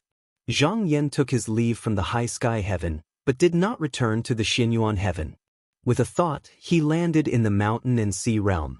He first came to the Blue Sky Temple, and now lived in the Qinghuan Palace. This place was rare, but it was one of his former Taoist places, so there was no need to abandon it. He had made some changes to this place, and it was no longer the same as before. Now, however, it seemed that it was not enough. He stretched out a finger, and the place was instantly transformed into a huge sky. He temporarily placed it in the mountain and sea realm, but if he wanted to, he could move it to the Xinyuan heaven with a thought. At the same time, a scene suddenly appeared in front of his eyes. He saw countless futures being created. Seeing this, he could not help but think of the emotionless Taoist magic. The so-called emotionless Taoist magic. If everything was in the palm of one's hand, then it would be fine. But in reality, it was just an illusion. How could a human be able to calculate the mysteries of heaven? If this was really what he wanted, he could cut off thousands of futures, leaving only a sliver of hope. Everything seemed to be in the palm of one's hand, but in reality, everything was solid and there would be no more changes. He could use this opportunity to ascend to the upper realm, and the path of the Tao would come to an end. The key here was the difference between the emotionless and emotional Taoist wills. When the two sides fought, either one side completely annihilated the other, or one side completely submitted to the other, but this was not easy to achieve unless one side was far stronger than the other. If one could obtain the Zhouyuan jade, and the person who obtained it could successfully cultivate to the Truyang stage, then perhaps there would be such a chance. After these thoughts flashed through his mind, he decided to take a look outside. At this moment, Sect Master Qin was cultivating in seclusion in the Kuan residence, so it was not a good idea to disturb him. However, the matter of the deity position was not related to the safety of the sect, and it was not a secret, so there was no need to specially inform him. After thinking for a while, he separated a magical clone and sent it to the floating heavenly palace. In the upper extreme hall, Qi Yuntian had already finished his chores and was meditating in the hall. Suddenly, he felt the movement of Qi outside and his expression changed. He immediately got up and walked to the front of the hall. He looked up and saw a ray of golden light shining down. He bowed and said, "Hall Master Duzhen greets you." Zhang Yan walked out from the rainbow of light and returned the greeting. Hall Master Qi pays his respects. After the ceremony, Qi Yuntian invited him to sit in the hall. After the host and the guests sat down, he solemnly asked, "Hall Master Duzhen, do you have something important to tell me?" Zhang Yan smiled and said, "It's nothing important. A few days ago, I created 100,000 outer gods with a few fellow Taoists on Kunshe continent to support the human Tao and defend against the demons and devils. However, this continent is vast and there are countless demons and devils. This generation is still weak and we still need to fill in the manpower from other places, so we wanted to recruit from outside." He took out a jade scroll and passed it over. The details are recorded in it. Qi Yuntian took it and scanned it with his divine sense. He already knew the details and said, "I will remember this matter. Does Hall Master Duzhen have any other instructions?" Zhang Yan smiled and said, "This is just a small matter. Hall Master Qi can decide for himself. Even if he fails, it won't be a problem." Therefore, this incarnation still had other matters to attend to, so he said a few more words to Qi Yuntian and left. Qi Yuntian pondered for a while in the hall and said to the guards below, "Come, call Inyue and Zhu Yi here." After a while, his disciples Guan Inyue and Zhu Yi came together and bowed. "Greetings, Master." Qi Yuntian used his mana to throw the jade scroll and said, "The two of you take a look." Guan Inyue took it and looked through it. He was slightly moved. He thought for a while and just now passed the jade scroll to Zhu Yi and said, "Junior brother, please take a look." Zhu Yi was very curious because his cultivation was far from Guan Inyue's. After he took it, he transferred his mana into it and just now saw what was recorded inside. After he looked through it, he was very surprised and said, 180 deity positions? If I can make up for it, I can live forever? At that moment, he was also a little moved. Guan Inyue turned to look at him and reminded, "Junior brother, Although you can live forever, you can't transcend. It's just an illusion. When Zhu Yi heard this, it was like there was a bell ringing in his ears. He also had a deep Tao foundation. He immediately pinched away the strange thoughts that appeared in his heart just now. He nodded solemnly and said, "Senior brother is right. We seek to be free and unfettered. Although we can live forever by entering this Tao, we will still be restricted by the external forces. For those who wholeheartedly pursue Tao, I'm afraid they won't use this method, but..." At this point, he changed the topic. For those who have no hope of improving due to their lack of talent, this is also a way out. Qi Yuntian listened and nodded slowly. He agreed with this. There were thousands of cultivators in the world, but there were not many who could really achieve great results. Not to mention others, just in Qinsong school, those who could become the top 10 disciples were already considered outstanding. But how many of them could become grotto heaven in the end? Not to mention shedding off the body and cutting off the mortal body. However, even if one could reach this step, one would need the endless spiritual vigor of Ziqing to be able to stay in the world and not be destroyed. Only by entering the gate of true yang would one be able to enjoy an infinite lifespan. However, this was a barrier that was almost impossible to cross. But the deity position selection, however, gave another way out. For those cultivators who longed for immortality, this could not be said to be not attractive. He said in a deep voice, "Because these 180 deity positions can't be given to anyone casually. Today, I called the two of you here to set a rule." Guan Inyue pondered for a while and said, "I think that those who are selected to become deity positions need to resist the demons and monsters on the Kunshe continent.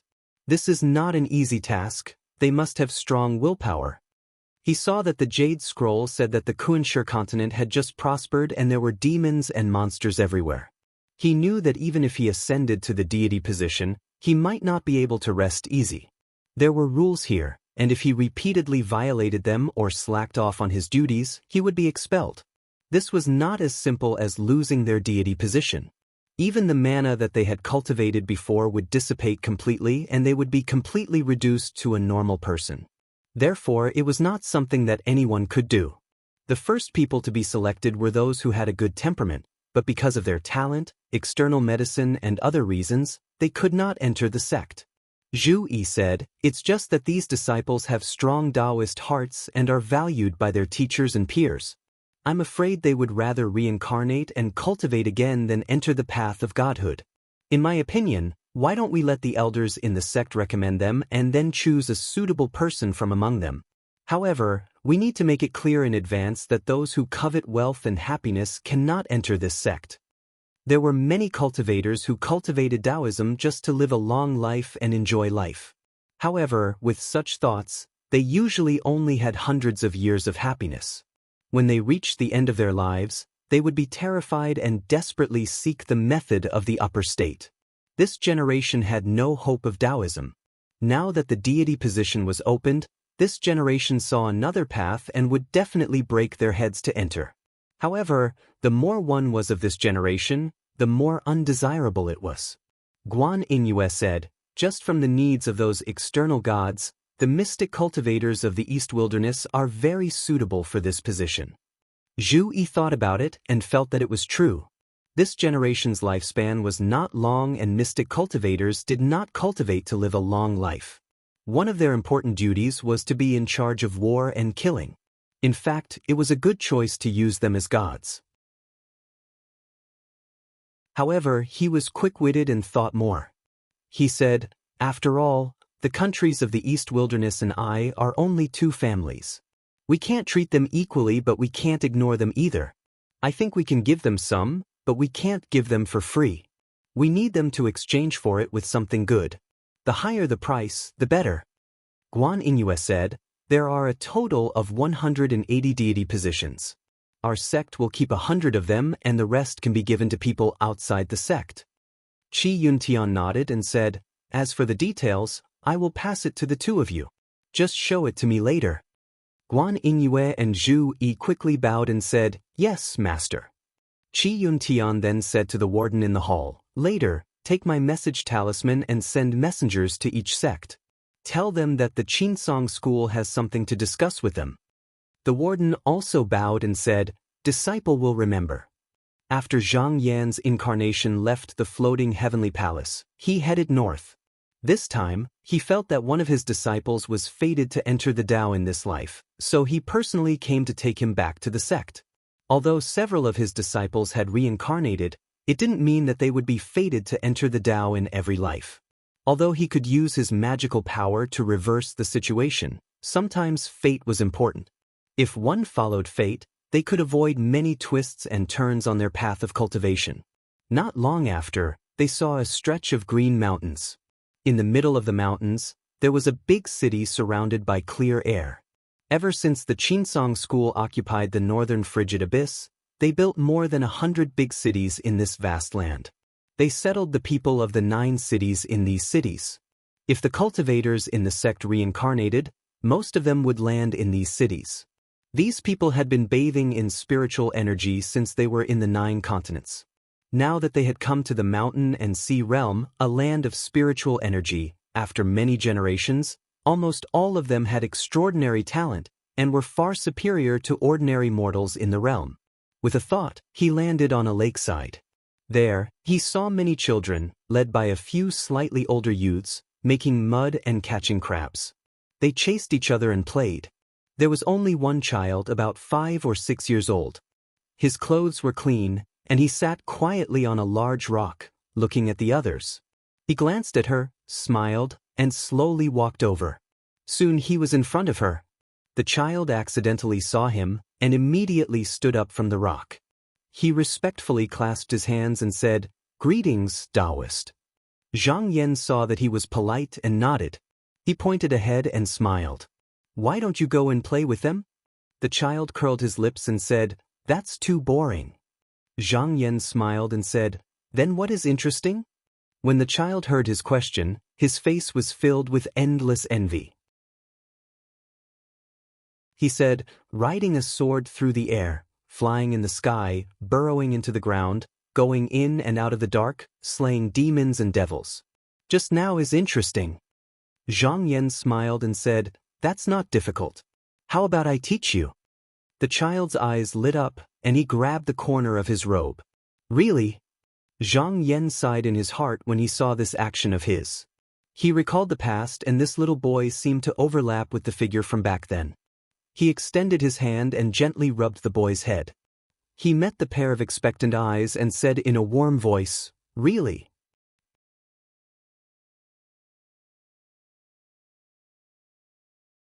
Chapter 1746. With a sweep of Zhang Yan's mana, the two of them were already standing on a cloud. Then, with a shout, he brought the boy up to the sky. The boy stood on the cloud and looked around with wide eyes. However, he was from the 9 cities, so it was not the first time he came to the sky. In the past, there were passing Qinsong cultivators who came to choose their disciples. In order to check their aptitude and temperament, they would often bring their disciples to the sky. Because of his excellent aptitude, he would be chosen every time. However, those cultivators either saw something or were reminded that there might be some other karma behind him, so they did not dare to rashly accept him as a disciple. They could only regretfully let him stay.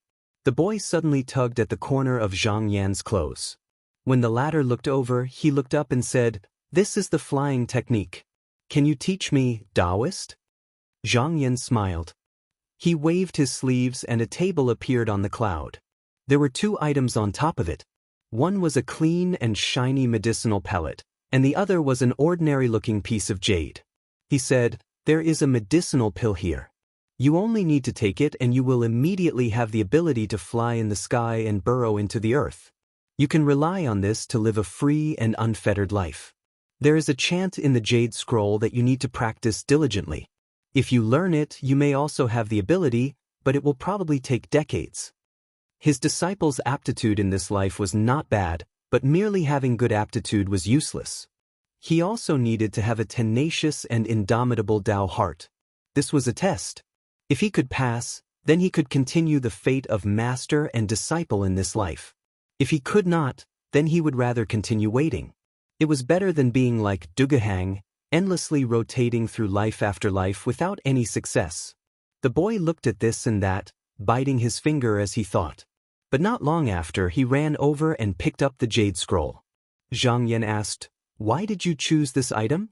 The boy thought for a moment, then raised the jade scroll and said, "It's mine." He then pointed at the pill and shook his head forcefully, "It's not mine." Zhang Yan nodded his head slightly, and a look of gratification appeared in his eyes. Although the boy was young, he could clearly tell that consuming the pill would give him divine abilities, but it was only a temporary benefit. Also, the pill wasn't one's own, it was merely borrowed from someone else. However, the jade scroll contained the cultivation method, and after practicing it, the divine abilities would belong to the user. He smiled and said, "Come to me." The boy walked up and looked at him with his black and white eyes. Zhang Yan smiled and reached out his hand to touch the back of the boy's head. He said, "Disciple, quickly wake up." The boy's body trembled, and in an instant, countless scenes floated through his mind.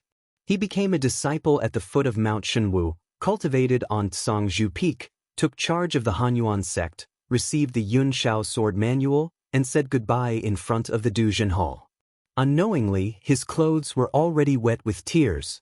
He rushed forward and hugged Zhang Yan's leg while crying, "Master." Zhang Yan patted his back and said, "Don't cry. You and I, master and disciple, have reunited. This is a happy occasion." The boy tried his best to stand up straight. He picked up his sleeve and wiped away his tears, then he said loudly, "Yes, master." Although he remembered what happened in his previous life, he only experienced it once from the perspective of a bystander, so it was not very deep. So, in terms of pure intelligence, he was actually still a child. Only when he truly cultivated back to the cultivation level of his previous life, would he truly become one and return to his original self. Zhang Yan said gently, "Disciple, give me the jade slip." The boy said yes and quickly handed over the jade slip. Zhang Yan reached out and touched the jade slip. A faint light flashed on the jade slip. He said, "This is a set of techniques. Take it and practice well. If you encounter any danger, you only need to call out and this item will protect you." The boy was about to take it, but with a thought, the jade slip floated over by itself and hovered beside him. There was also a soft and pleasant sound coming from it as if it was whispering to him. With another thought, the jade slip began to circle around his body. However, he had great self-control, so he quickly put it away and stood there obediently. Zhang Yan had been watching him from the side. Seeing this scene, he nodded and said, "Disciple, what is your name in this life?" The boy replied, "Disciple's name is Zhen Shao." Zhang Yan said, "You still have karma to settle in this life. Before you recover your cultivation level, you can still use this name. After you have severed your karma, I will bring you back to the sect." He could not bring this disciple back to the sect yet. Although he had recovered his past, his parents in this life still needed to be served. It was impossible for him to just leave like this. Only after this karma was settled could he come back to the world to cultivate. Sun Shao said loudly, "Disciple will obey master's order." He grew up in the city. After many companions were selected, some parents would be taken away, and some would stay behind to cultivate. It could be said that he was influenced by what he saw and heard. Zhang Yan said, "There are many important points in this technique. If you don't understand, you can first ask the spirit in the jade slip. It will answer your doubts." This cultivation method was something that he had specially evolved after examining this disciple's chi dynamic. However, it was somewhat similar to the cultivation method he had practiced in his previous life. In other words, some of his previous experiences could still be used as a reference. Sun Shao did not really understand. Because the memories of his previous life had not completely fused with him, there were some things that he did not really understand. However, he understood the meaning of this sentence. He said, "Disciple understands." He thought for a while, then raised his head and asked, "Then if disciple wants to see master, where can I find him?" Zhang Yan smiled and gestured for him to look to the side. He pointed and said, "Look over there." Sun Shao looked and saw that it was a peak outside the city. Even if it was above the clouds, it was only halfway up the mountain. He said, I know. Mother said that is celestial stopping mountain. Zhang Yan said, it is celestial stopping mountain. I stay at the peak of the mountain every month. If there is anything you don't understand, you can come here to see me. Even if I am not there, you can cultivate there first. If it was a mortal, it would not be easy to climb up. However, the descendants of the 9 cities were different. Each of them was strong and healthy. Even if they were children, as long as they had enough food and water, it would not be difficult for them to climb up the mountain with their bare hands. Moreover, after cultivating the technique that he had passed down, they would only need a little more than a month to be able to slightly circulate their inner qi. At that time, it would not be difficult at all. Xin Shao said seriously, disciple will remember. Zhang Yan gave a few more instructions and sent Xin Shao back. Then, with a thought, he arrived at Celestial Stopping Mountain in an instant. With a wave of his sleeve, a large lake was formed. In the center of the lake, there were pavilions and terraces erected out of thin air. After this was done, he turned his consciousness. This incarnation had already turned into a clear light and rushed into the sky, returning to his original body. The void essence C. Yuetian. Deep in the earth string. After a fierce battle, Peng Xiang had consumed a Zhenyin demon. Feeling his energy level rise, he turned to look for another target. The intelligent life forms in this part of the world had never encountered heavenly devils. Although the devils were strong, they had not been infected by external qi. Therefore, they were very clumsy in front of him and were easily defeated by him. Ever since the mountain and sea realm had been annexed to Busha Heaven, he had been roaming the outside world on Zhang Yan's orders. His main duty was to keep an eye on the heavenly devils from other realm. Because he had countless doppelgangers, he would leave behind a doppelganger in almost every world he went to. Under normal circumstances, he would be submerged in the earth veins, observing every movement of the living beings on the ground. If he saw extraterrestrial demons or other beings invading, he would immediately report to his true location. If it was extremely urgent, he would then report to Zhang Yan. The spirit qi in this world was not bad. However, about 10 years ago, a group of demons and devils had come here to preach the Tao. They claimed to be the superior fundamental scripture, which was obviously the work of a connate demon. Because the natives of this world had not acquired any of the superior magic legacies, their cultivation methods were crude and inferior. Furthermore, the fundamental scripture could be recited by mortals, and could be miraculous to those who were destined to learn it. Therefore, in a few short years, it had become the mainstream of the world. From the look of things, it wouldn't be long before the transmission of the native magic was completely cut off. However, he didn't interfere. The struggle over Taoist magic had nothing to do with him. If everyone here became demon and devil believers, then there was no need for him to stay here any longer. There would naturally be others to drive out the devils from other realm. However, in the middle of his search, he suddenly sensed something strange. It was almost as if some foreign object had entered this world. However, after searching back and forth a few times, he didn't find anything. The more it was like this, the more it indicated that something was wrong. He didn't dare to let his guard down and continued to stare at it. Half a month later, something strange finally happened. One by one, the Taoist cultivators died suddenly while reciting the scripture. However, it wasn't just the people who were practicing the fundamental scripture. Even the natives who were unwilling to give up their original Taoist cultivation methods were the same. However, this was just the beginning.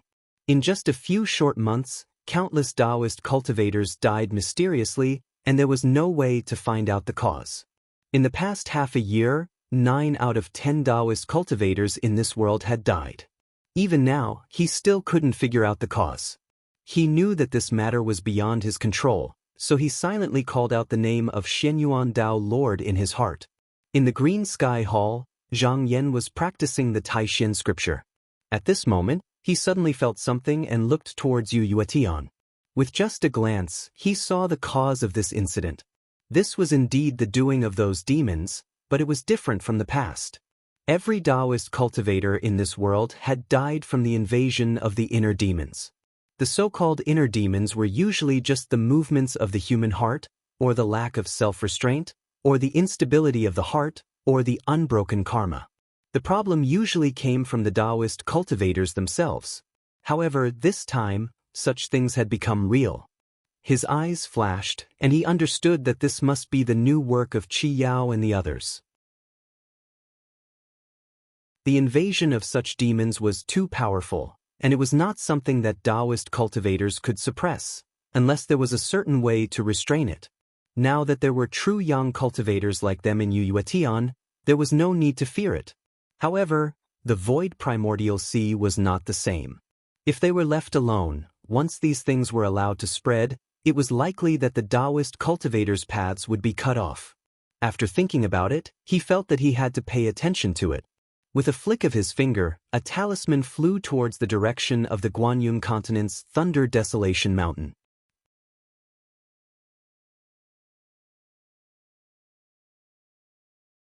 Chapter 1747. Huanzhen Temple, in the heart of the Thunder Pool.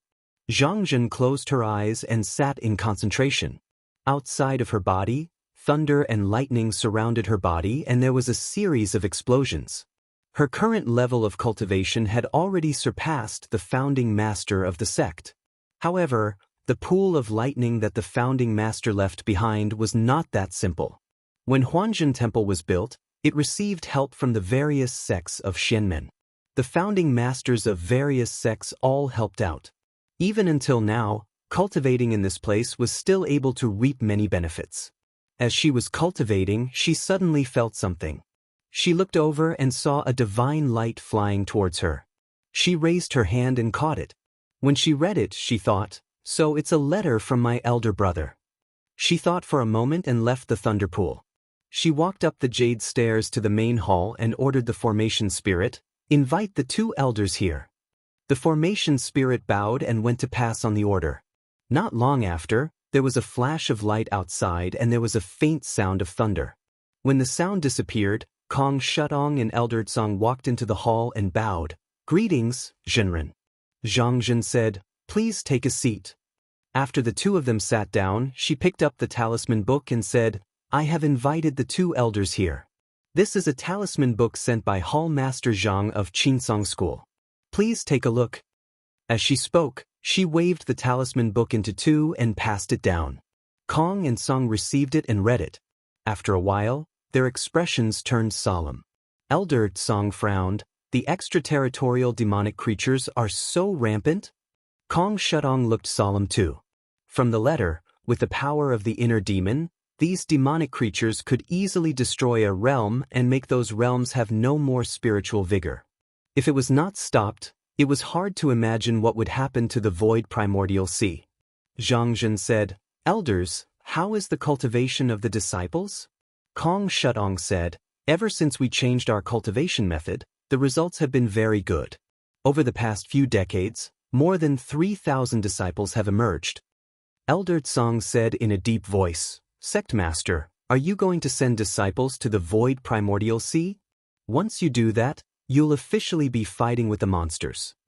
Zhangzhen said indifferently, "Isn't it because of today that I am cultivating the demon-subduing fruit in the Anatta Temple?"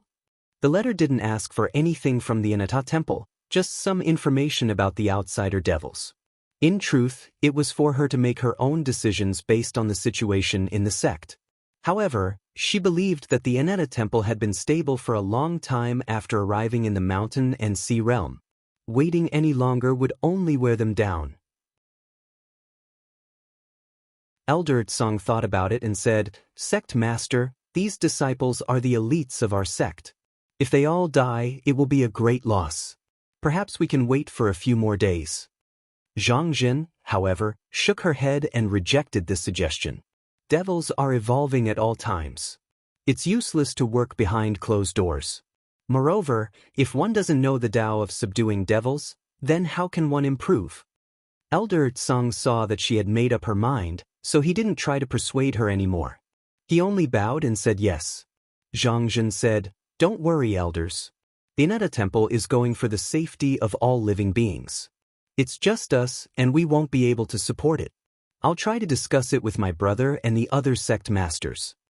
When Elder Song heard that, he felt more at ease. A female disciple entered the hall and said, "Sect Master, just now, a messenger from the Chinsong school is here to deliver a letter." As she said this, she presented the letter in her hand. Zhang Jin took it and flipped through it, then put it down. She said, "Where is the messenger?" The female disciple said, "He has already left." Zhang San pondered for a moment and understood that the contents of the letter shouldn't be anything important. Otherwise, her elder brother would have mentioned it before. She said, "It just so happens that the two elders are also here. Let's discuss this matter together." She opened the letter, and a series of words floated out. Elder Tsang and Kong Shudong looked at it and were stunned. The content was unexpected. They were asking them to recommend disciples to enter the path of Shen. The Nina Temple was considered a big sect now. Zhang Zhen was a mortal cultivator, so she was given 5 positions of deity. However, there was no demand. If she was unwilling, she could reject it. Zhang Zhen waited for the two of them to finish reading and said, "Regarding this matter, what do the two elders think?" Elder Tsang spoke first. "Look at the conditions. The person who takes up the position of deity must have a firm heart and be brave in taking on tasks. Although our Nara temple has such disciples, all of them are the elites of the sect. If we were to fight with the demons from the outer regions, it would be a loss if we lose even one of them. In my opinion, it's better to reject them." Zhang Jin's eyes turned and fell on Kong Shudong. She said, "Elder Kong, what do you mean?" Kong Shudong thought for a while and said, "I have a different opinion. According to Sect Master, Zhang Jinren and the few Vedanta are especially concerned about the Kuan-Shur continent. This means that the future battle will be held there. Although these external deities are not eye-catching now, who knows what will happen after thousands of years? By then, it will be a huge monster that can control the situation of the various worlds. If I have disciples among them, it will be more convenient for me to do things in the future." However, Elder Tsang objected and said, "Elder Kong, I've also thought about what you've said. However, once those disciples become gods, although they'll gain eternal life, it'll be equivalent to cutting off their Tao path. Perhaps they'll be grateful to us now, but as time passes, or if the heavenly fate changes, they might not appreciate our kindness." Kong Shudong didn't agree and said, "People's hearts are fickle, and this isn't something that I can control. There are those who hate me and there are those who love me. Moreover, there are those who love me. Moreover, with High Honorable Zhang above us, I'm afraid that there might be some changes." Elder Tsang frowned. "The Ina Temple is the Ina Temple." Kong Shudong smiled and said, "When did I say it wasn't? If it wasn't for Jinren Zhang who reorganized and deduced the martial arts, the Inata Temple wouldn't be as bright as it is today. Since we are indebted to him, it is impossible to cut ties with him." When Elder Tsang heard that, he was speechless for a moment. Zhang Zhen then made a conclusion and said, "As Elder Kong said, the matter of the deity position is obviously beneficial to me, there is no need to reject it." She looked up at the two. "I will leave this matter to the two elders. After it is settled, just bring it to me for a look. However, the most important thing now is to conquer the extraterritorial demons.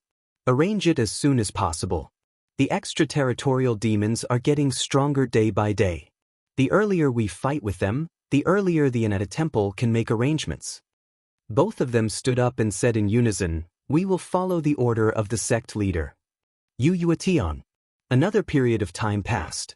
The cultivators here noticed that so long as they stopped cultivating and circulating their magic energy, then they would be able to avoid dying mysteriously like those fellow Taoists. But that was all. Most of them could only stay within their abodes and restrictions, and they didn't dare casually leave. Outside, some Taoist cultivators who had surrendered to the extraterritorial demons appeared and built a majestic altar on the peak of the mountain in a short period of time.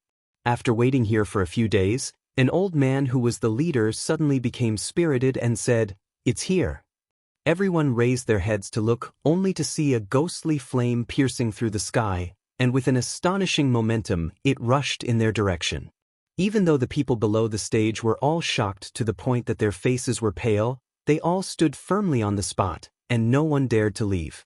The ghastly flames suddenly smashed onto the altar. However, the strange thing was that there was no sound of collision and the altar was not damaged at all. Then, a young Taoist wearing a ghastly Taoist robe appeared. As he arrived, an obscure chi dynamic shrouded the area. The old man lifted his robe and knelt down. He said loudly, "Welcome, High Emissary." The people behind him also knelt down. The young Taoist looked around and revealed a satisfied expression. He said, "All of you have done well. Get up." "Thank you, High Emissary." The old man bowed respectfully again and stood up. The young Taoist wanted to say something, but he suddenly turned around and looked underground. The old man said, "High Emissary? Did you find something?" After a while, the young Taoist retracted his gaze and waved his hand. He said, "It's fine. It's just that some fish that escaped the net is spying on me. Let them go. The more they circulate their techniques, the more likely they will be found by the inner demons. That person should be not far from death." The old man hesitated and wanted to say something but stopped. The young Taoist said, "You seem to have something to say?" The old man said, "I have something I don't understand. This inner demon technique comes from the hearts of Taoist cultivators. If there are no Taoist cultivators in the world, will there be no inner demons?" The young Taoist said meaningfully, "We are also Taoist cultivators. There will not be Taoist cultivators in the world." The old man seemed to have thought of something and his expression changed slightly. The young Taoist looked around and said, "Are all of you ready? After the ritual, you will be my clansmen."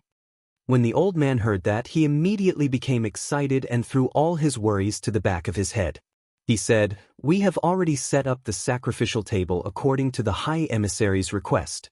We are only waiting for the High Emissary to come and preside over it." The young Taoist said, "Very good."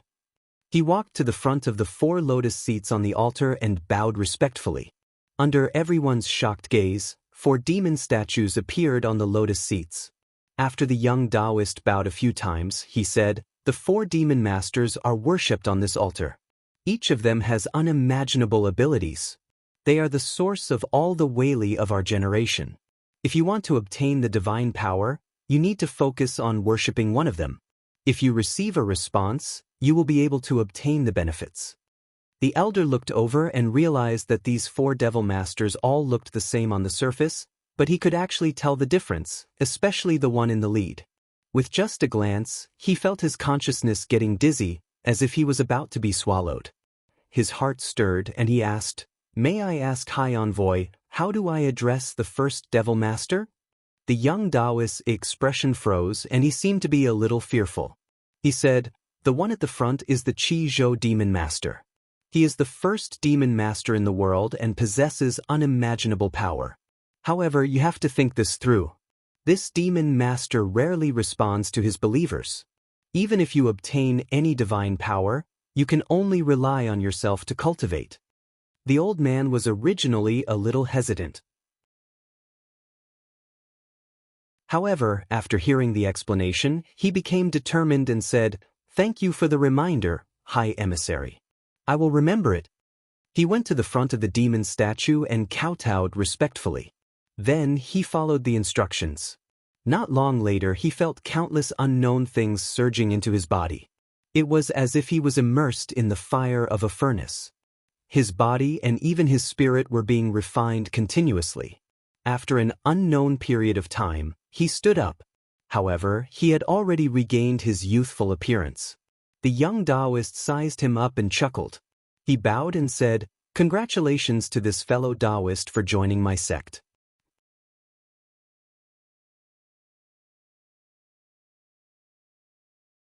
Chapter 1748.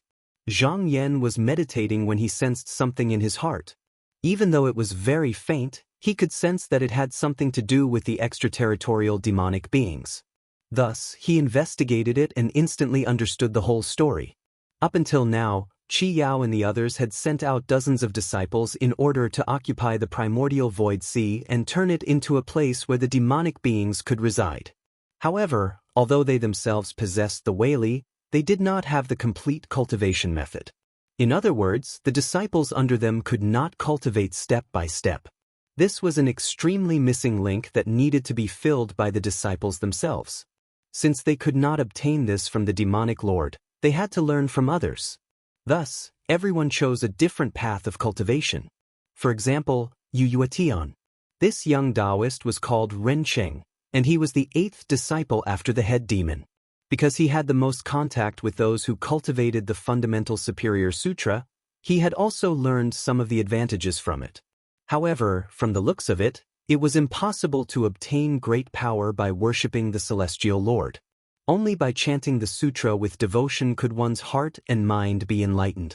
Only then would one be able to cultivate it. However, apart from not being able to directly enter true yang, this sutra could also be regarded as a fairly good cultivation method. Ren Cheng was unable to completely copy it, so he could only cut off a part of it that could be used and embark on the path of worshipping the demon lord. Qi Yao and the others were happy to see this happen. The more branches their disciples opened, the more they could benefit from it and use it to perfect their Tao.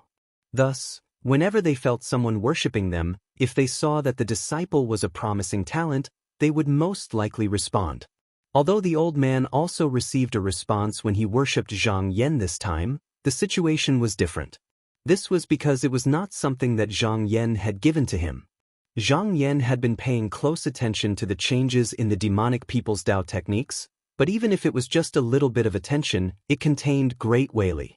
Once he called and worshipped them in the right way, as long as he was sincere enough, the qi activity that was wandering outside would automatically respond and pay attention, and he would gain some benefits.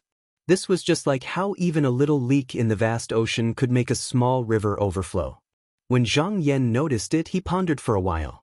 Now that the primordial demon and the extraterrestrial demon had set up their base in the primordial sea of void, it was destined that there would be conflict between the two sides.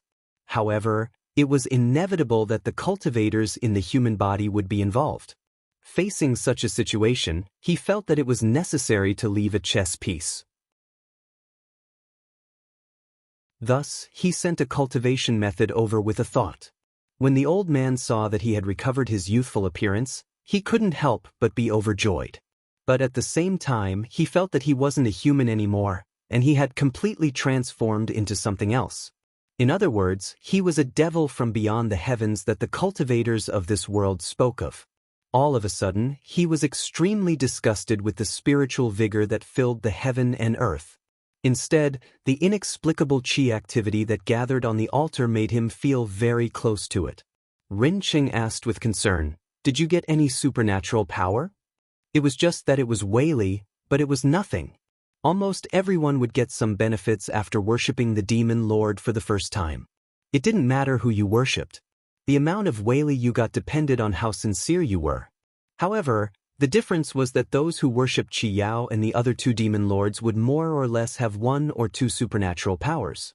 So far, there was no one who got any benefits from Qi Zhou demon lord. When the old man heard this, he tried to turn his mana. Suddenly, there was a dim brilliance that shone like the sun. In just a moment, all the inexplicable things on the altar were swallowed by him, and not a single drop was left. Ren Cheng's expression changed. It was these indescribable things that carried their existence. They were fine in the void, but it was different in the world that was filled with spiritual vigor. To their bodies that resided in this world, it was undoubtedly poisonous. He quickly took out a small cauldron, and then he muttered the name of Heng Jing demon lord in his heart.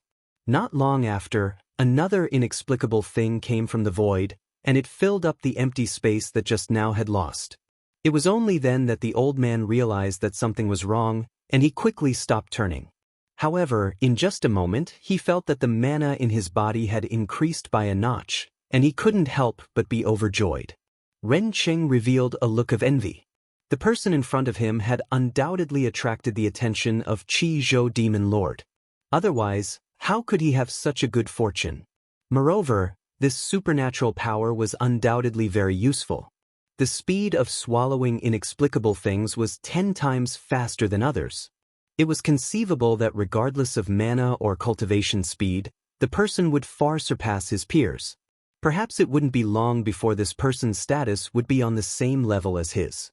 He thought for a while, and took a name list that he previously disdained from the offering table. He looked at the top row, and when he saw the name Wanchangyi, which was high and mighty, he secretly noted it down. At that moment, when the people below the stage saw that they could really become an extraterrestrial demon through the ritual, their hearts were burning with passion, and they couldn't wait to come up and worship. When Wanchangyi saw this, he laughed and said, "Fellow Taoists, please come up and complete the ritual as well." Immediately, more than 10 people came up. They also saw that just now, the person that the old man was worshipping was Qi Zhou Demon Lord. Just now, they had obtained such a benefit, and in the future, they would undoubtedly work together. If that was the case, there was no need for them to choose other demon lords, as that would be inconvenient. However, there were still some problems in this, so someone spread a few rumors.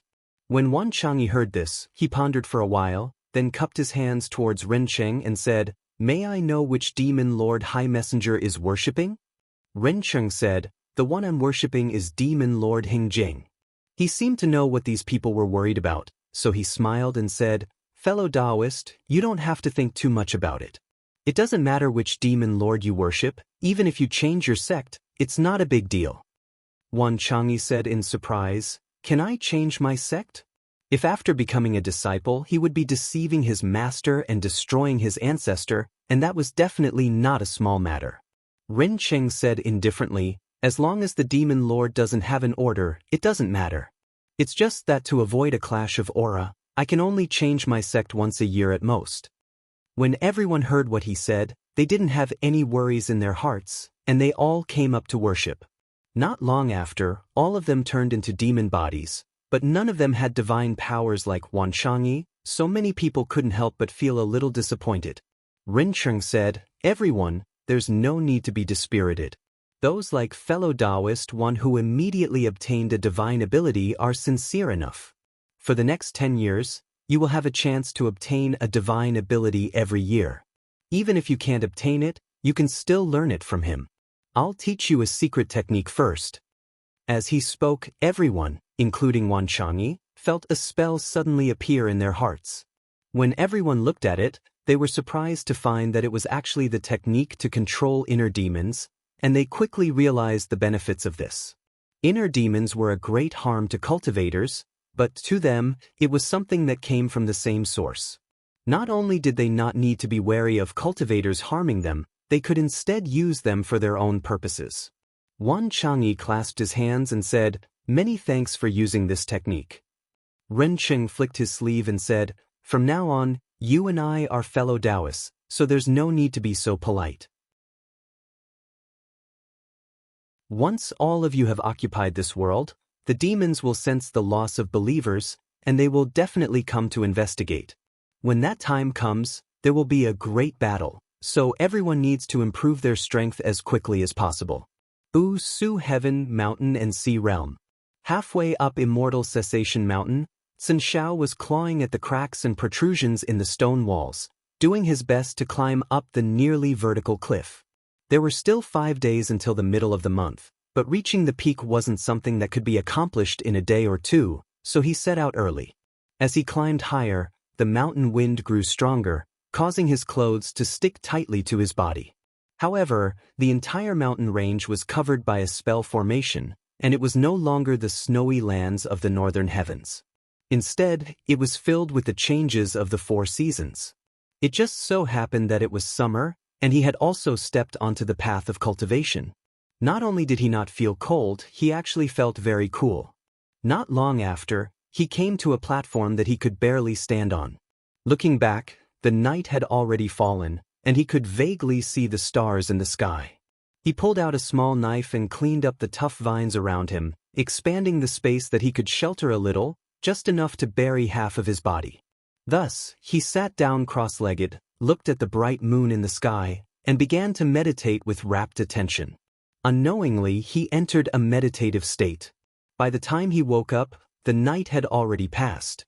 It was now dawn, and the golden crow was about to vomit. He stretched his arms and legs, took a few deep breaths, and then continued to climb. In the next few days he climbed the mountain during the day, and at night he carved out a hiding place on the mountain walls. After 4 days, he finally reached the peak.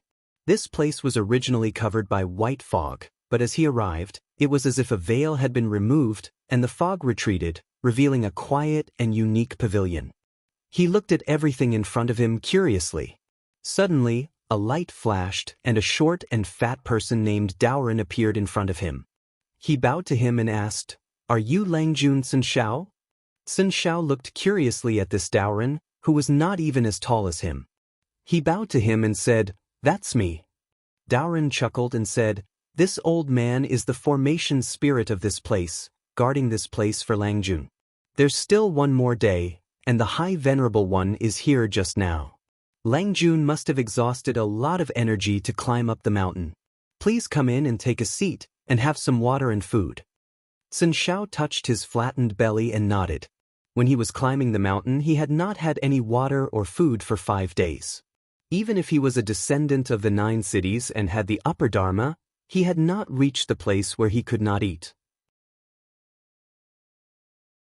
He did not feel anything before, but now that he was relaxed, he felt thirsty and hungry. Daoren invited him in and served a table full of vegetables, fruits, and water. After Sun Shao thanked him, he had a full meal and rested for a night. On the second day, he was full of energy and had completely recovered. He did not wander around, but stood on a stone platform obediently and waited. When the sun rose, a clear light pierced through the heavy clouds and fell from the sky. A handsome black-robed Taoist with fluttering sleeves appeared. His eyes lit up and he jumped off the stone platform. He went forward and bowed respectfully, and said loudly with a clear child's voice, "This disciple greets Master."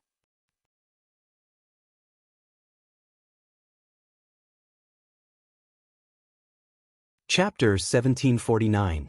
After Zhang Yan arrived, he first inspected Sun Zhao's qi activity. He knew that not only had this disciple not slacked off these days, but he had also been working very hard. He nodded cheerfully and said, "The path of cultivation is a cycle of tension and relaxation. Disciple, there's no need to rush for success. Now, it's important to build a good foundation. You need to remember this." Sun Shao replied seriously, "Disciple will remember." When he cultivated now, the memories of his previous life would appear to support him. With such benefits, his cultivation was already above his peers. However, this body was still young, and there were many things that could not be explored at this age. For example, if he thought about some mysterious techniques, he would feel dizzy and weak. Obviously, this was because his foundation was not strong enough and his essence had been consumed too much. Therefore, he could only take it one step at a time. If he did not build a strong foundation, then he would not be able to cultivate quickly in the future. After giving a few more instructions, Zhang Yan let his clone teach his disciple here, and his consciousness returned to his main body. About a month later, the candidates for the deity position that each sect had selected were presented. Zhang Yan flipped through the list. Most sects recommended disciples from their own sections. Only the Shaoqing sect did not do so. This was not out of his expectations. Every disciple of the Shaoqing sect was carefully selected, and other than the sword in their hands, they never cared about worldly possessions. They would definitely not choose something like the deity position, which had no hope of cultivation.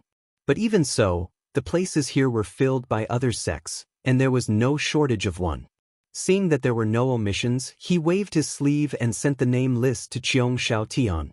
He then went into meditation and continued to visualize the Taishen True technique. In the blink of an eye, 10 years had passed. On the Kunshe continent, the human path tribes had gradually become stronger after more than 20 years of reproduction. The strong tribes began to gradually annex the surrounding weak tribes. Because there were too many demons in the surroundings, cruel killing and internal friction were not accepted by the parties. Therefore, they mostly used etiquette to suppress their opponents. Usually, the two sides would agree on the time and place of battle. Then, the leader of the tribe would choose 1,000 strong soldiers to set up a battle formation. After this battle, the loser would offer a sword, bow, spear, and grain seeds. They would also remove their original tribe's name to show their respect and submission. The winner would be given a suit of armor and a set of luxurious clothes as a sign of protection and acceptance. Through this method, over 100 powerful tribes gradually emerged in the human Dao domain. It wasn't that these tribes didn't want to continue growing, but the territory of the Kunshi continent was too vast, and the distance between each other was extremely great. Now, their scale had already expanded to the limit. At this time, some cultivation methods were gradually spread, but they were only the most basic breathing techniques. Therefore, their effects were limited to making people stronger, and there were no magical phenomena. Moreover, because it didn't require many precious herbs, only the upper echelons of the tribe could maintain it for a long time. Bai Wei and Lu Li, who were also in Busu heaven, had been paying close attention to the changes in human path. However, the more they watched, the more they felt that they could not allow human path to flourish so smoothly. Bai Weiyan said, "The human path is gradually flourishing. I predict that it won't be long before a dynasty is established.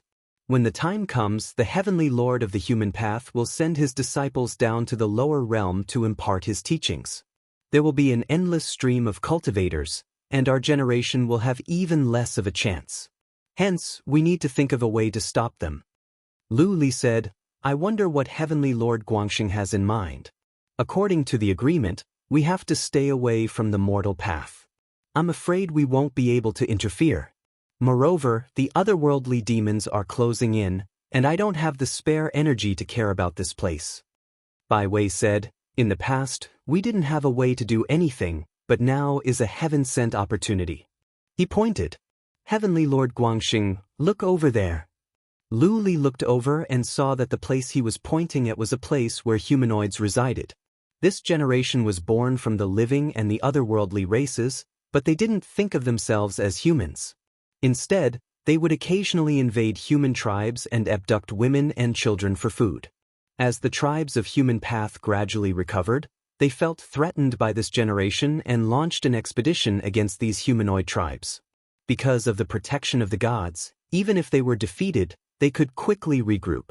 However, it was different for the humanoid tribes. As long as they were defeated once, they would suffer great losses. After suffering many losses, most of them had to migrate away, and some even sought refuge with some otherworldly demons. However, a small portion of them were not accepted and actually turned to worship the gods. However, the gods led by Zhaoheng were worshipped by human path, so they naturally wouldn't pay attention to them.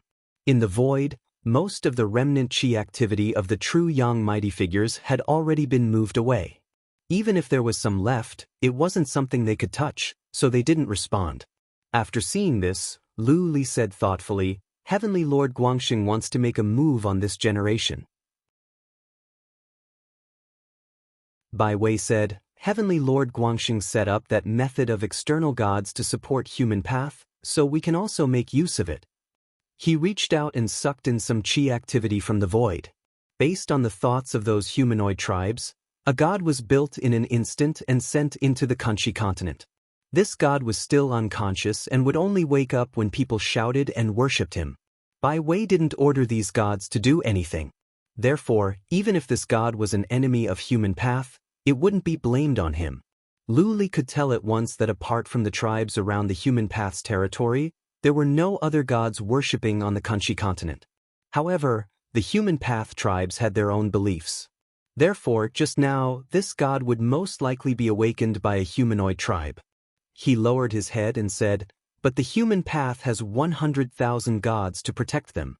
What can I do even if I send in 1 or 2 ultimate gods?" Bai smiled and visualized for a moment. A small cauldron appeared, and he reached out to hold it. He said, "Teach a man to fish and you feed him for a lifetime. As long as this person obtains this item and collects the soul essences of powerful living beings, he will be able to create a god." With that said, he shook his sleeve and the small tripod suddenly shattered into thousands of pieces that were thrown into Bushutian. Lu Li looked over and saw that when the fragment passed through the void, it shattered again as if it had been hit. However, every fragment, even if it was the tiniest piece of gravel, in the end, it would turn into a small cauldron. Because these magic treasures were tainted with their chi, once they fell into the hands of a native living creature, as long as one of them was in their hands, they could use it to receive the soul essence of some dead creatures and use it to refine it into a god in their mind. Though this could not be compared to the gods created from the remnant chi activity of the sun and could only be called gods of grass, the advantage was that they could create an endless stream of them. They could even consume the essence of other beings to increase the power of their skills.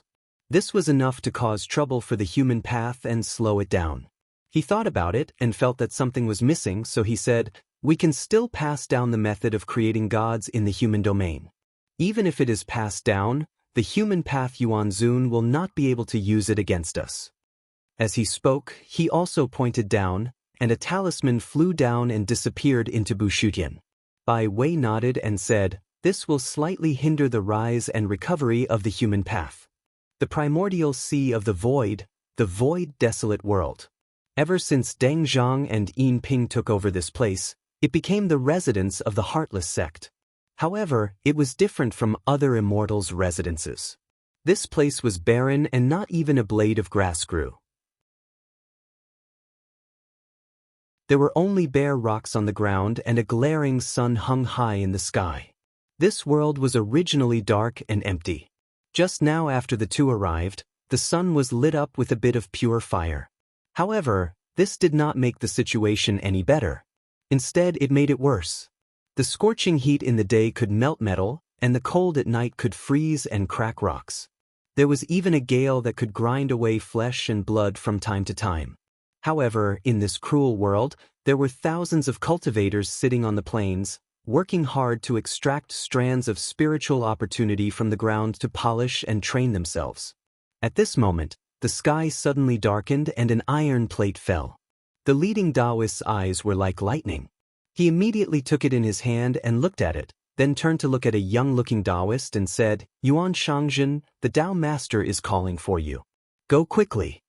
When the young Taoist heard this, he stood up calmly and bowed to him. Then he flew towards a meteorite in the sky. The others sat there like statues and did not move, as if they did not see this. After Genren Yuan flew into the virtual sky, he saw strings of meteorites floating everywhere. Above them, there were countless golden men that looked like strong men piling up stones and soil, building temples. This was to build cave abodes and palaces for the disciples that would be recruited in the future. However, if there was no need, the heartless Taoists would never use servants. The daily chores were all handed over to these giants that were made of metal and stone. He quickly left these behind and traveled in a direction. After traveling for hundreds of millions of miles in the void, his body suddenly shook as if he had broken through a layer of air film. Then he arrived in an empty world. There was endless darkness above him, and below him was a flat and smooth stone slab that stretched all the way to the end of his vision. When he arrived here, it seemed like he could not use his martial arts, so he could only walk forward. After walking for an unknown period of time, he saw two Taoists sitting on the cattail hassock. He quickly bowed to them. Disciple Yuan Zhen greets the two Tao masters. Deng Zhang said, "Yuan Zhen, I called you here today to entrust you with a matter. The heartless Taoists have recklessly touched the heavenly secrets and are becoming more and more unscrupulous. We need you to go to Busha Heaven to change the situation." Yuan Zhen's heart skipped a beat when he heard this. He quickly bowed and said, "It's not that I refuse, but I'm afraid that I'm not capable enough." Yin Ping said, "This time, I don't need you to fight with the heartless Taoists, but to find a way to destroy the method of the outer gods." Just now, when Bai Wei and Yuan Zhen evolved into the outer gods, they also noticed it. This made them very disgusted. From their point of view, the heartless Taoists only knew how to create unwarranted karma, but they did not know how to deal with it. When countless karma intertwined, even they would be involved, and the opportunities that they originally had would disappear.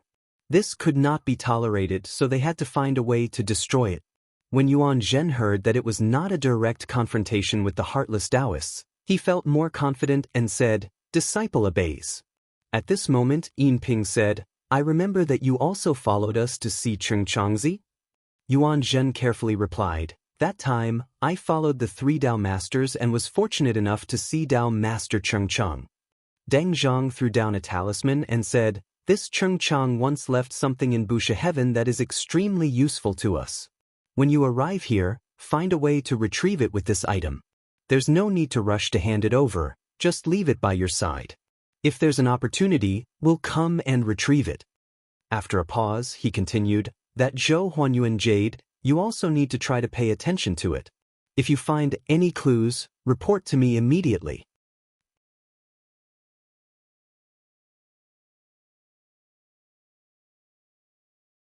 Chapter 1750. In Qiongshao Tian, Dan Yi sat on the golden lotus and was refining the instrument in his hand. Just as he was deep in thought, he suddenly felt something strange. He looked over and saw a ball of weak spiritual light coming from the primordial sea of the void. It entered Bu Su Tian and landed in the direction of Kunshe continent. With a little calculation, he knew where it came from. However, he did not go forward to stop it. He looked at the place where it landed and used his spirit to transmit a message to Zhang Yan and the others. Now that all the forces have entered the battlefield, the karma is even more entangled. The day when the return of Zhou Yuan Jade appears is definitely not far away. Michito Ichito said, "The demons will not sit and watch the rise of the human Tao. They might obstruct us. With the karmic entanglement, there will be a great calamity. This will be the first battle under the third era of the human Tao. If we can get through it, there will be great retribution." Fu Qingming said, "The human Tao may look strong now, but it is not unified yet. It is but a plate of loose sand. We can support a suitable tribe to be the orthodox of the human Tao. This way, we can unite all the tribes and gather our strength in one place." Dan Yi waved his sleeves and the human Tao territory appeared in his spirit. He pointed at a settlement of 1,000,000 people and said, "Fellow Taoists, please take a look. This is the Jade tribe. They are the last among the 5 tribes of the human Tao. They have the least number of soldiers and armor, but they are united. After a few years, there will be the appearance of King's Qi." The 5 most prosperous tribes of the human Tao had more or less relied on the blessings of the gods in the process of their rise. Most of them had gradually become reliant on the gods and even viewed themselves as the sons of the gods. Even though the Ji clan had tried many times to dilute this, it was useless. This was because the influence and help they had received was real. Moreover, without the gods, these tribes would indeed be unable to resist the special techniques and divine abilities of the beasts. However, the Jade tribe was different. It was the only tribe that did not worship gods and only believed in the weapons and armor in their hands. This was because the earliest Ji tribe was one of the predecessors of the Jade tribe. The Ji tribe occupied a certain number of the upper echelons and only worshipped the heaven and earth and the 4 Tao lords. However, there was another very important reason. Under the old site of the Jade clan, there was a pile of broken jade that had been passed down since ancient times. Through a certain ceremony, the tribal Magisprius could absorb some magical power from it. Therefore, before they received the help of the gods, they had always been able to fight against the non-human kind without falling into a disadvantageous position. The arrival of the gods was just icing on the cake, so they naturally would not blindly worship them. At this moment, Zhang Yan circulated his transcendence energy and used his spirit to observe. He saw that in the next 10 years, the tribes of the human path were about to launch their first internal strife. Although there would be many casualties in the long run, there would be benefits. Because when faced with the counterattack of the beasts, if they didn't unite all their internal forces, it would be extremely difficult to resist. It was even possible that they would collapse and return to the previous situation of scattered tribes. The Jade tribe had the greatest potential. Not only did they agree with the rules of the tribe, they would also produce the King's Qi in the next few years. However, there was also a sense of instability in this. As the Jade tribe rarely asked for the help of gods, not only was the relationship between them not harmonious, but they were also estranged. This was completely different from the other tribes. They might be treated as enemies by the other tribes. If they could not hold on, they might be destroyed. He pondered for a while and said, "The future is ever-changing. In the next 10 years, the demons and beasts with supernatural powers will be able to see the signs. They will definitely take measures to prevent the human lord from descending into the world. We need to be prepared. Dan thought about it and nodded his head in agreement. Without any external help, the Jade tribe would have a high chance of defeating the other tribes with the Ji tribe's schemes. However, if there were demons and monsters secretly interfering, then it would be hard to say. He pondered and said, "It is not the right time yet. If we send cultivators down, we will be forming karma early and it will not be beneficial in the long run." He had calculated the future repeatedly. The most suitable time for cultivators was to wait for the human lord to unify the tribes. Although it was not far away, it would be at most 100 years. However, before that, it was not appropriate for them to make a move. Michihito Ichido said, "This is simple. We just need to give them this tribe's instrument to protect them. If this tribe cannot survive, the other tribes will also have people born in the next 100 years. When that time comes, we can just choose another human lord." Danny said, "That's good too." Zhang Yan and Fu Qingming had no objections. After the four of them came to a decision, they acted according to the plan. However, as almighty cultivators of true yang, they naturally wouldn't directly bestow magic tools. The karma involved was too great, and it wasn't something a mere tribe could bear at this moment.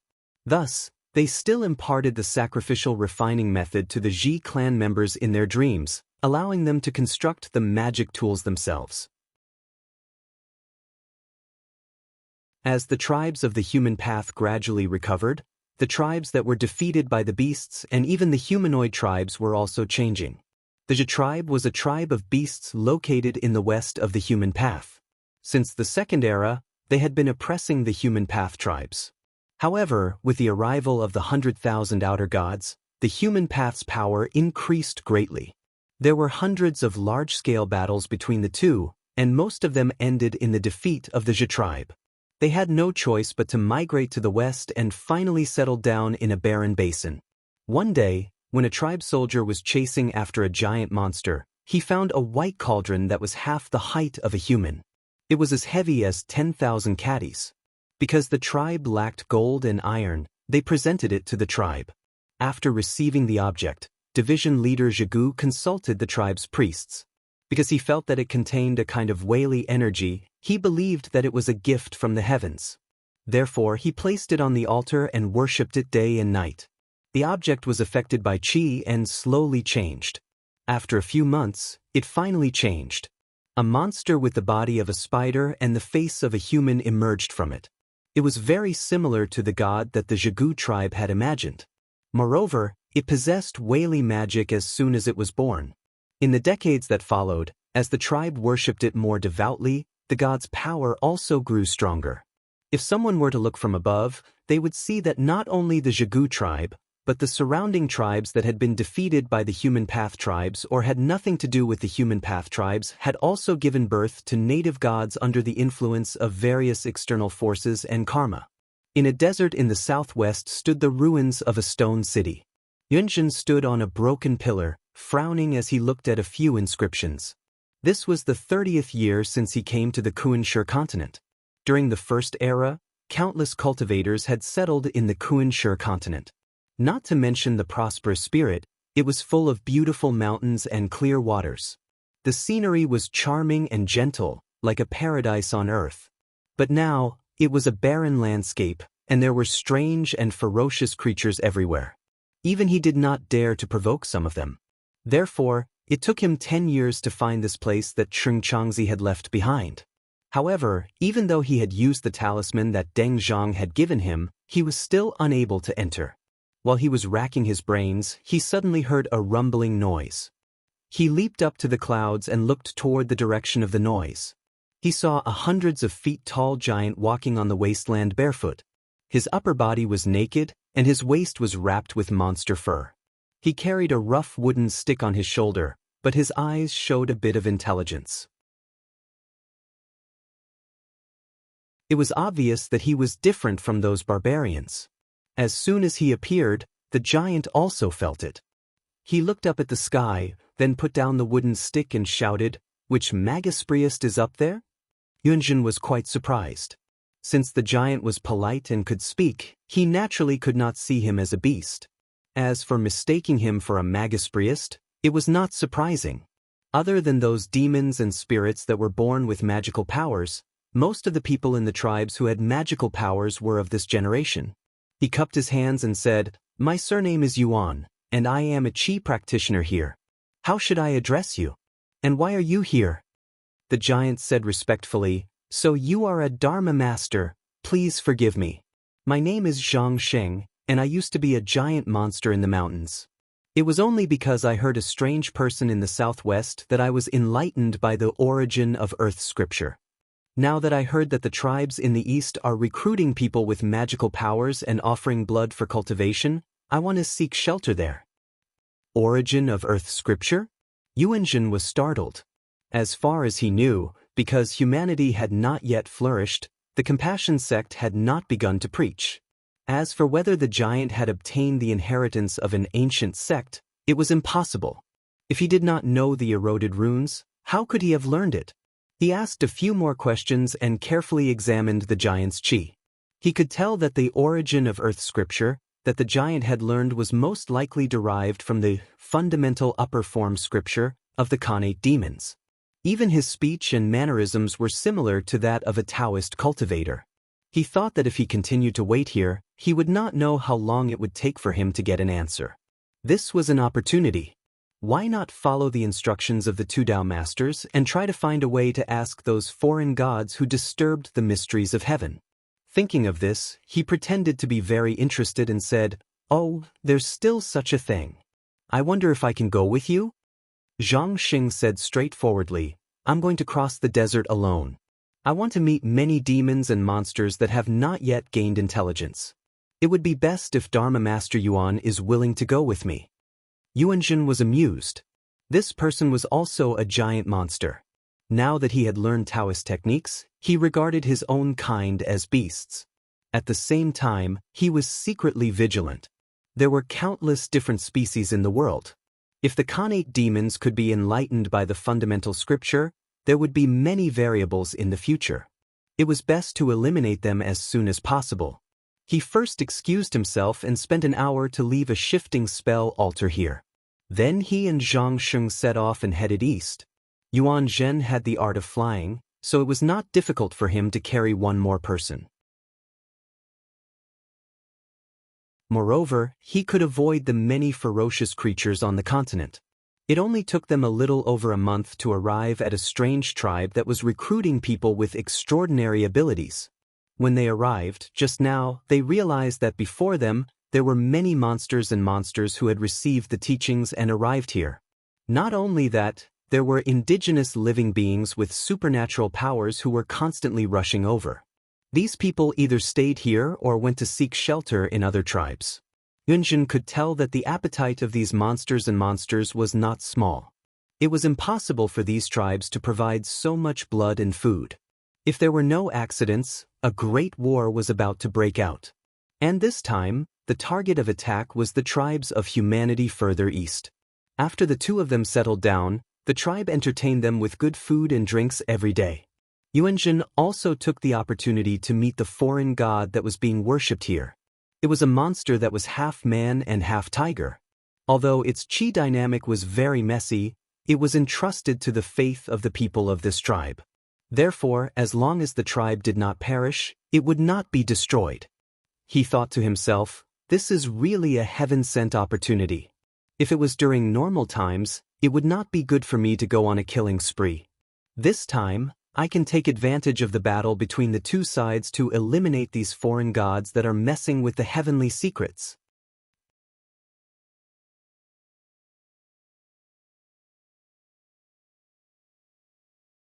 Chapter 1751. 30 years ago, the members of the Ji clan of the Jade Division created 3 gigantic drums, 18 large drums, and 36 small drums with the method of building tools they obtained in their dreams. Every time they beat the drums, they would be able to break through the mystical and calm the wind and rain. Relying on this divine object and the sharpness of their weapons, the Jade clan successively defeated and surrendered to the other 4 major clans in the Human Path War that lasted for 10 years. After this battle, the power of the Jade clan increased greatly. Hence, they gathered on Mount Long to form an alliance with the other clans.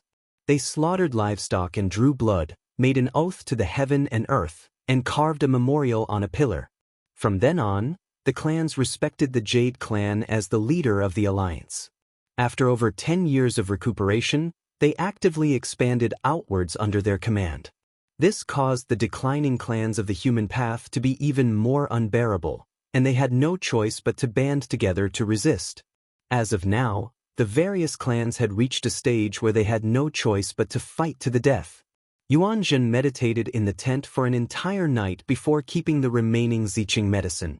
He then lifted the curtain and walked out. The size of the tent he was staying in was about 20 square meters, 3 feet high, and was protected by pure gold. Only people with supernatural powers could stay here. However, the beasts were ignorant and barbarian, so they couldn't figure out the difference in their supernatural powers, so they were assigned to the same tent. In reality, with his cultivation, other than Zhang Xing who came with him, there were only 2 or 3 people among the hundreds of clans that were gathered here. He came to the edge of a stone platform and looked down from above. There were about 100,000 clans in this clan, and further away, there were about 10 other clans that were gathered here. Most of these clans covered the sky and sat on the ground and didn't wash themselves. Their hair was tangled with mud and blood, and they liked to eat raw. They were only slightly better than wild beasts, and when they gathered together, they could be said to be filled with turbid air. However, he only looked on indifferently. At his level of cultivation, it was difficult for external qi to invade. If the living beings didn't have Weili divine abilities, there was no difference in his eyes. At this moment, he was only concerned about the deities of the clans. Just as he was checking, he suddenly heard a rumble. It was Zhang Xing walking over. At this moment, he had already shrunk his body to a size of 10 feet.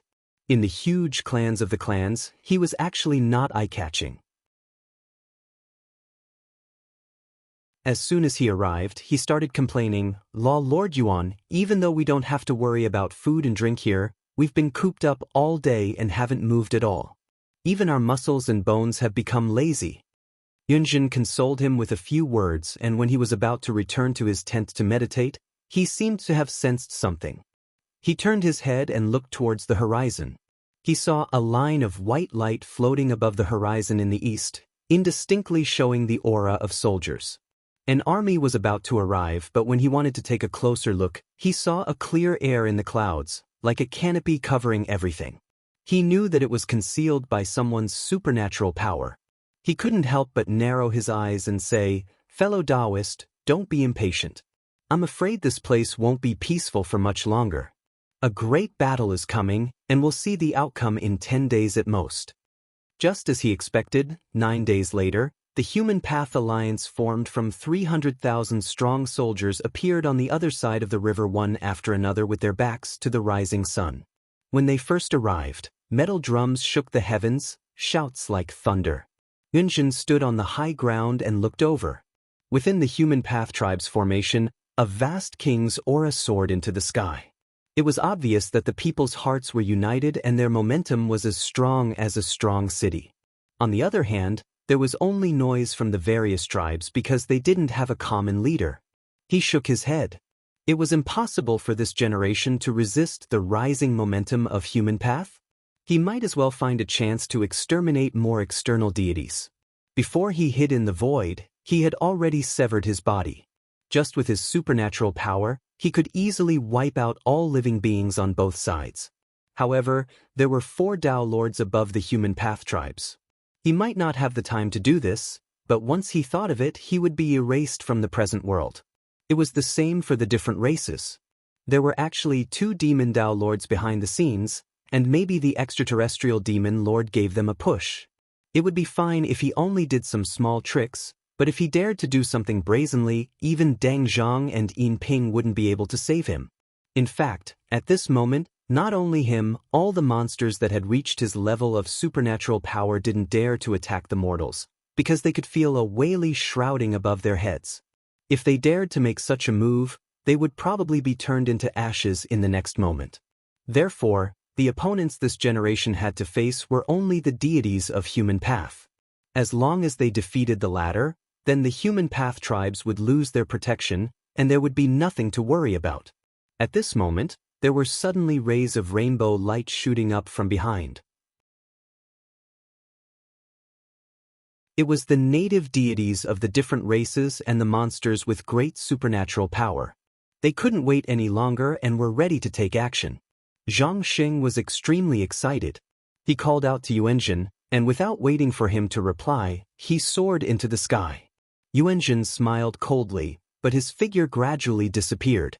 Above the human path tribes, Divine Master Zhao Heng stood on the golden ship, and beside him stood thousands of gods. He knew that this battle involved the rise of humanity, and even the four Tao masters attached great importance to it. His side had to help the various tribes of humanity block those who could fly in the sky, burrow into the ground, and move mountains and seas. Therefore, under his orders, all the gods who had received their grades had all come to this battle. However, he was very clear that the outcome of this battle between deities couldn't be determined in a short time. If it was a real battle of supernatural power, it would usually last for several years. In reality, as long as the human path tribes won, there would be a conclusion to this battle.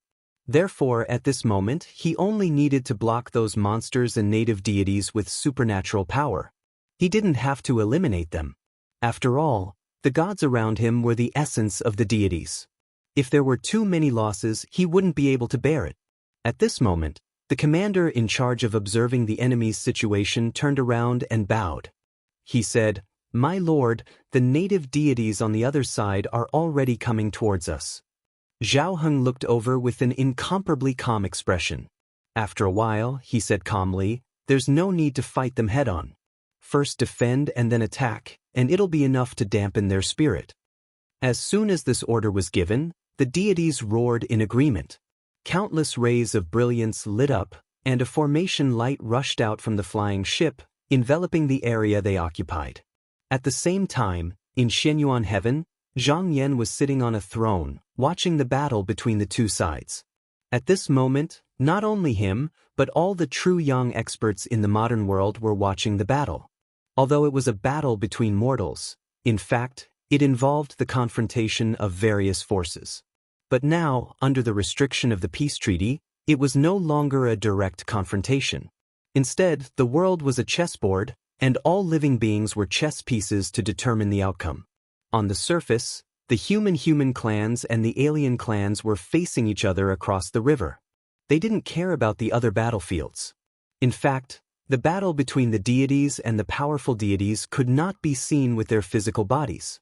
They could only see the turbulence in the sky and various strange phenomena. On the surface, the human clans first took a few days to rest and reorganize. On the seventh day, they took the lead in launching the attack. First, they gathered all the Magispriasts and blocked the river in front of them with mud and stones. Then, with the sound of drums and flags, 300,000 people lined up in a row and crossed the river one after another. The alien clans were also at a disadvantage. Thousands of Magispriasts in feathered robes stood out and chanted incantations, praying loudly. Not long after, sand and stones flew up from the plain, and a gust of wind roared as a gust of wind swept towards the human formation. The human clans were well prepared. With the sound of drums, over 100 wooden buildings and platforms were pushed out from the formation. On these platforms, over 100 flags were raised, each of them was hundreds of meters tall. Looking from the ground, they seemed to pierce into the sky.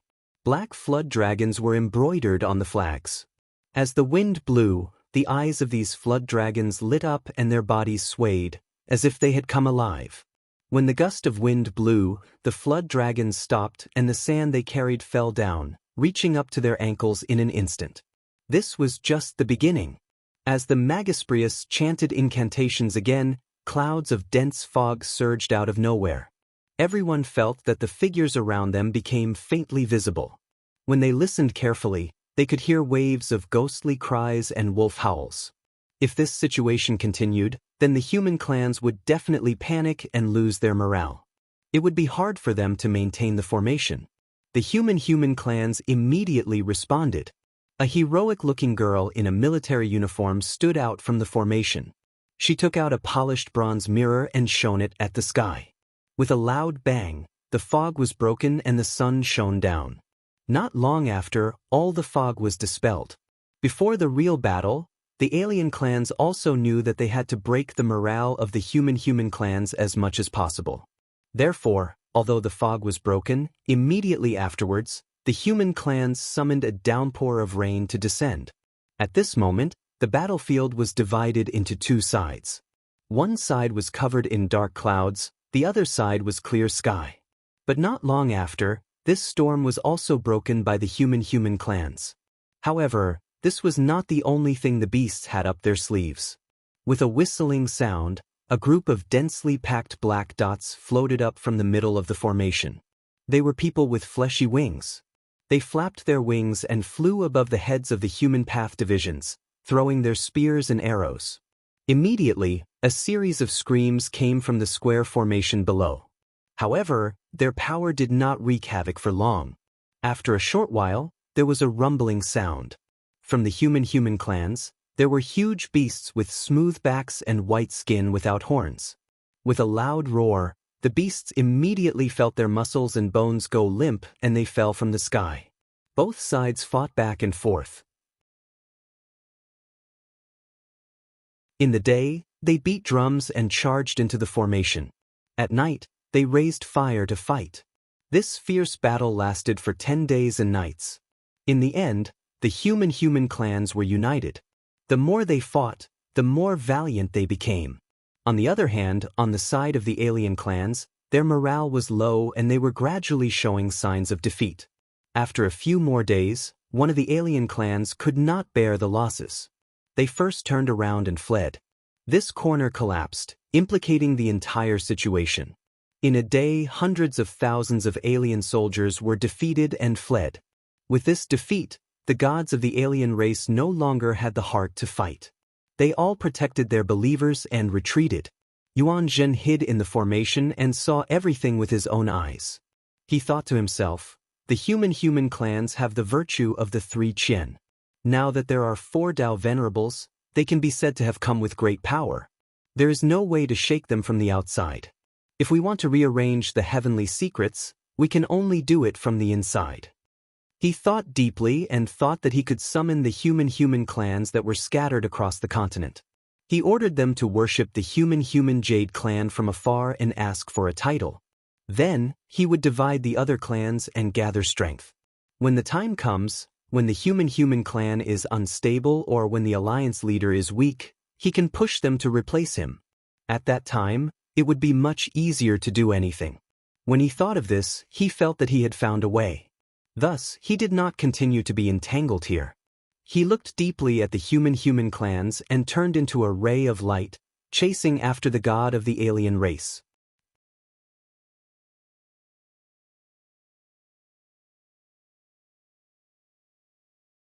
Chapter 1752. When Zhang Yan saw the defeat of the different races in Xianyuan heaven, he knew that the momentum of the human Dao had been formed. After this battle, the human Dao tribes could be said to have escaped from the brink of annihilation at any time. It seemed that the day of true unity was not far away. His gaze swept to other places, and all the chess pieces that were laid out by the various parties fell into his eyes. But he had no intention of stopping them. Previously, they didn't let this person in because the human path sects were still weak and couldn't endure too great of a storm at all. The slightest carelessness might lead to the annihilation of their clans, but once the human path sects flourished, there would be no such worries. And this time, he did not see the Zhou Huanyuan Jade enter the world. Obviously, this battle was not enough to trigger this thing. If he wanted to see it, he was afraid that there would be more entanglement of karma, and when that time came, he was afraid that he would not be able to avoid a massacre.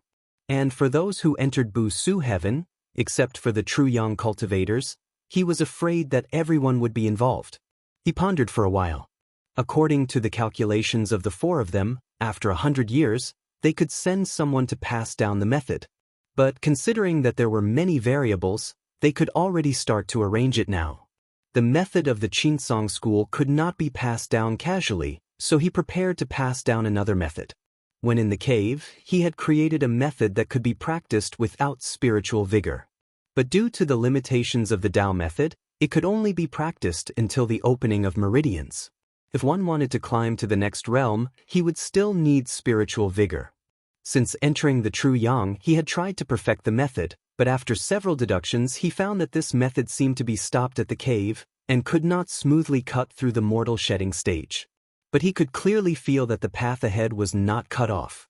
It was just lacking a trace of fate, so it could not be truly perfected. Perhaps only someone in the human Tao could use this method to cultivate to this stage, and then they could see the secrets of heaven.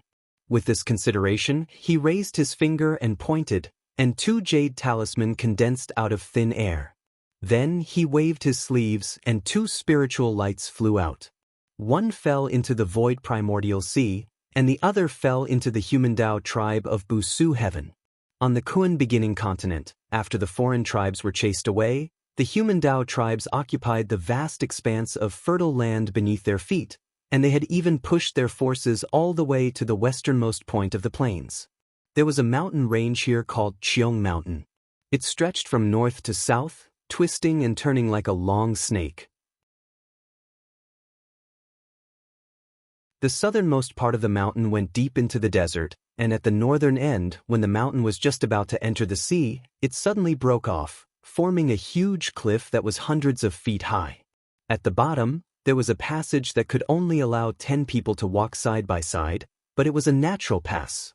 As long as this entrance was guarded, it would be the same as closing a door, and the entire plains behind would be within their embrace. In reality, 1,000 years ago, this place was still the territory of the human Tao. However, after the beast race invaded, they had no choice but to give it up. The Jade tribe's original plan was to take back this place. However, they thought that it would take them a few decades to reach this place. Who would have thought that it would be decided in a single battle? After everything was settled, the Jade tribe gathered all the tribes and worshipped the heaven and earth as well as the 4 Taoist masters.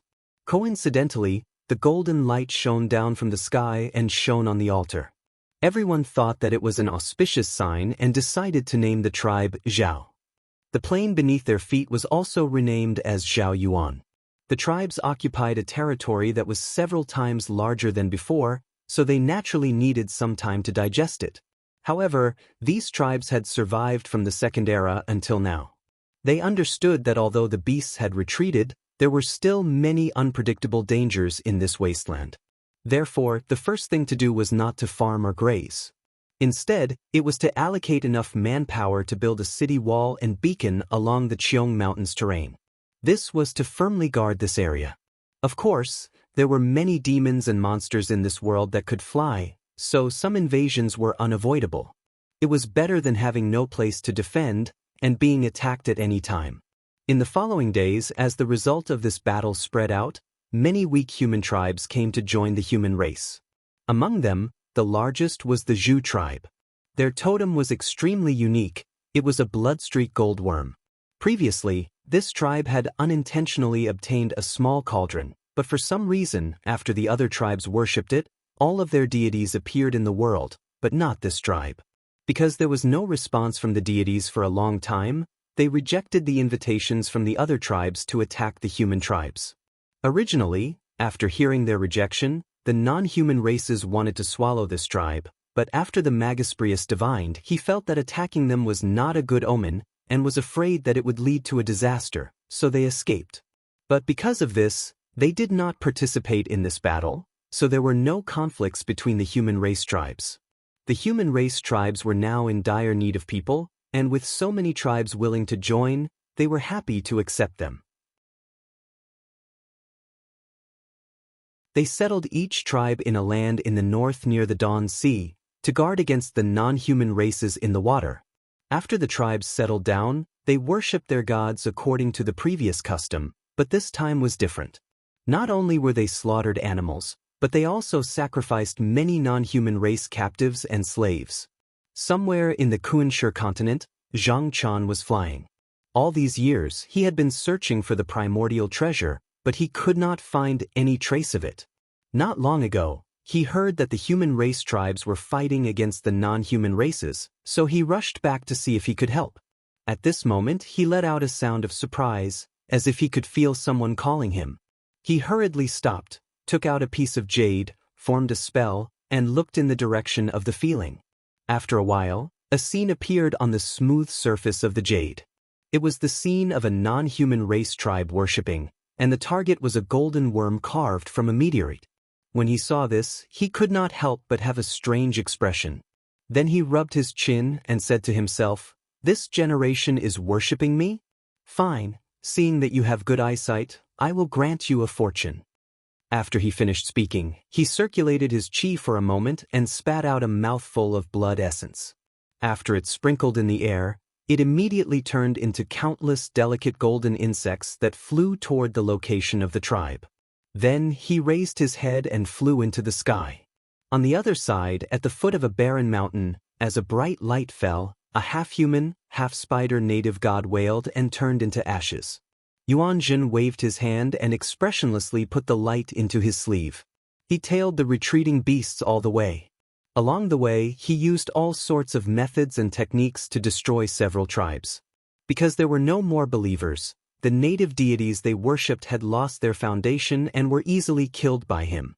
When he looked down, he saw a small cauldron on the ground, and he could not help but frown. Over the past few days, almost every native deity that was killed would leave behind this item. Because of the tyrannical aura left behind on it, he strongly suspected that it might have come from the hands of a demon Dao sovereign. However, he didn't want to confirm it. If he did, then he would be in deep trouble. He glanced at it a few times in fear, then moved far away. After searching for another half a month, he found that all the non-human tribes had fled far away, and it was difficult to find them, so he did not continue and stopped at a mountain. A few days ago, he thought that if he wanted to deal with the outer gods, he had to start with the various human tribes. After thinking about it for a few days, he had a feasible idea in his mind, and he silently asked the two Dao masters to make a decision. However, after a long time, he did not get any response. He sighed. He knew that although the two Dao masters did not make a clear statement, in fact, they had tacitly agreed. If he failed, then the two Dao masters would definitely give up on him, find someone else to do it, or directly expel him. At the same time, he would also forget everything related to the Heartless Dao, and in fact, he would become a different person. Although the Heartless Dao's disciples all called themselves disciples, none of them were direct disciples of the two Dao masters. They only passed down the cultivation method, and this was to make it easier to cut the karma in the future. He was also very clear about this. But no matter what, since he had already made up his mind, he could not back down. Just as he was about to act according to the plan, he glanced around and accidentally found a huge figure lying there. It was Zhang Sheng. At this moment, he looked like he was dying, because he was seriously injured in the battle with the human Dao master. He thought that this giant monster was actually quite capable, but he had only cultivated for a short period of time, so he did not know how to use spiritual power. If he could subdue him, he would be a helper in the future. Thinking about this, he came to the front of this person, and after a while, he took out a pill from his sleeve and threw it down. It turned into clear air and entered his mouth and nose. After a while, Zhang Sheng shook his head and sat up. Seeing Yuanjun beside him, he said in surprise, "Did Law Master Yuan save me?" Yuanjun said, "Yes." Zhang Sheng solemnly thanked him. "Thank you, Law Master, I owe you my life." Yuanjun said, "You are too kind. May I know where you are going?" Zhang Sheng said, "I don't have anywhere to go." Yuanjun said, "If that's the case, why don't you follow me?"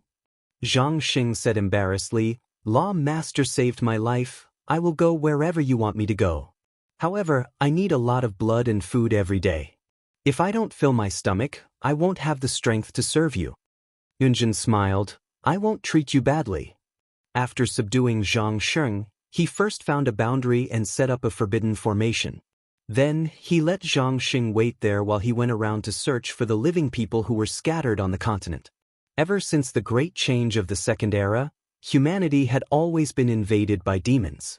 By the Qianxing calendar, the total population of the entire continent was no more than 10 million, and they were on the verge of extinction.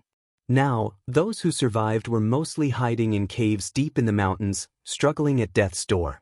Because this generation couldn't fight against those ferocious demons, it was impossible for their tribe to grow. If this continued, they would eventually disappear on this continent without a trace. This time, Yuanzhen spent more than half a year and moved millions of miles, but he found less than 1,000 living people. This made him very disappointed. During this time, he had the idea of attacking the Ji tribe. After all, this tribe was the largest human tribe outside of Qiong Mountain. Unfortunately, there were gods guarding this place. If he made a move, the gods would definitely notice, so he could only give up helplessly. In the end, he only brought the 1,000 people with him back to their original camp. You're tuning in to the Passion Pages YouTube channel. We're so grateful for your support, and don't forget to subscribe to join us on this incredible journey through captivating stories. Your generosity through donations truly makes a world of difference, as it's the primary source of revenue that allows me to expand and enhance this channel for you. Thank you from the bottom of my heart for being a part of this adventure.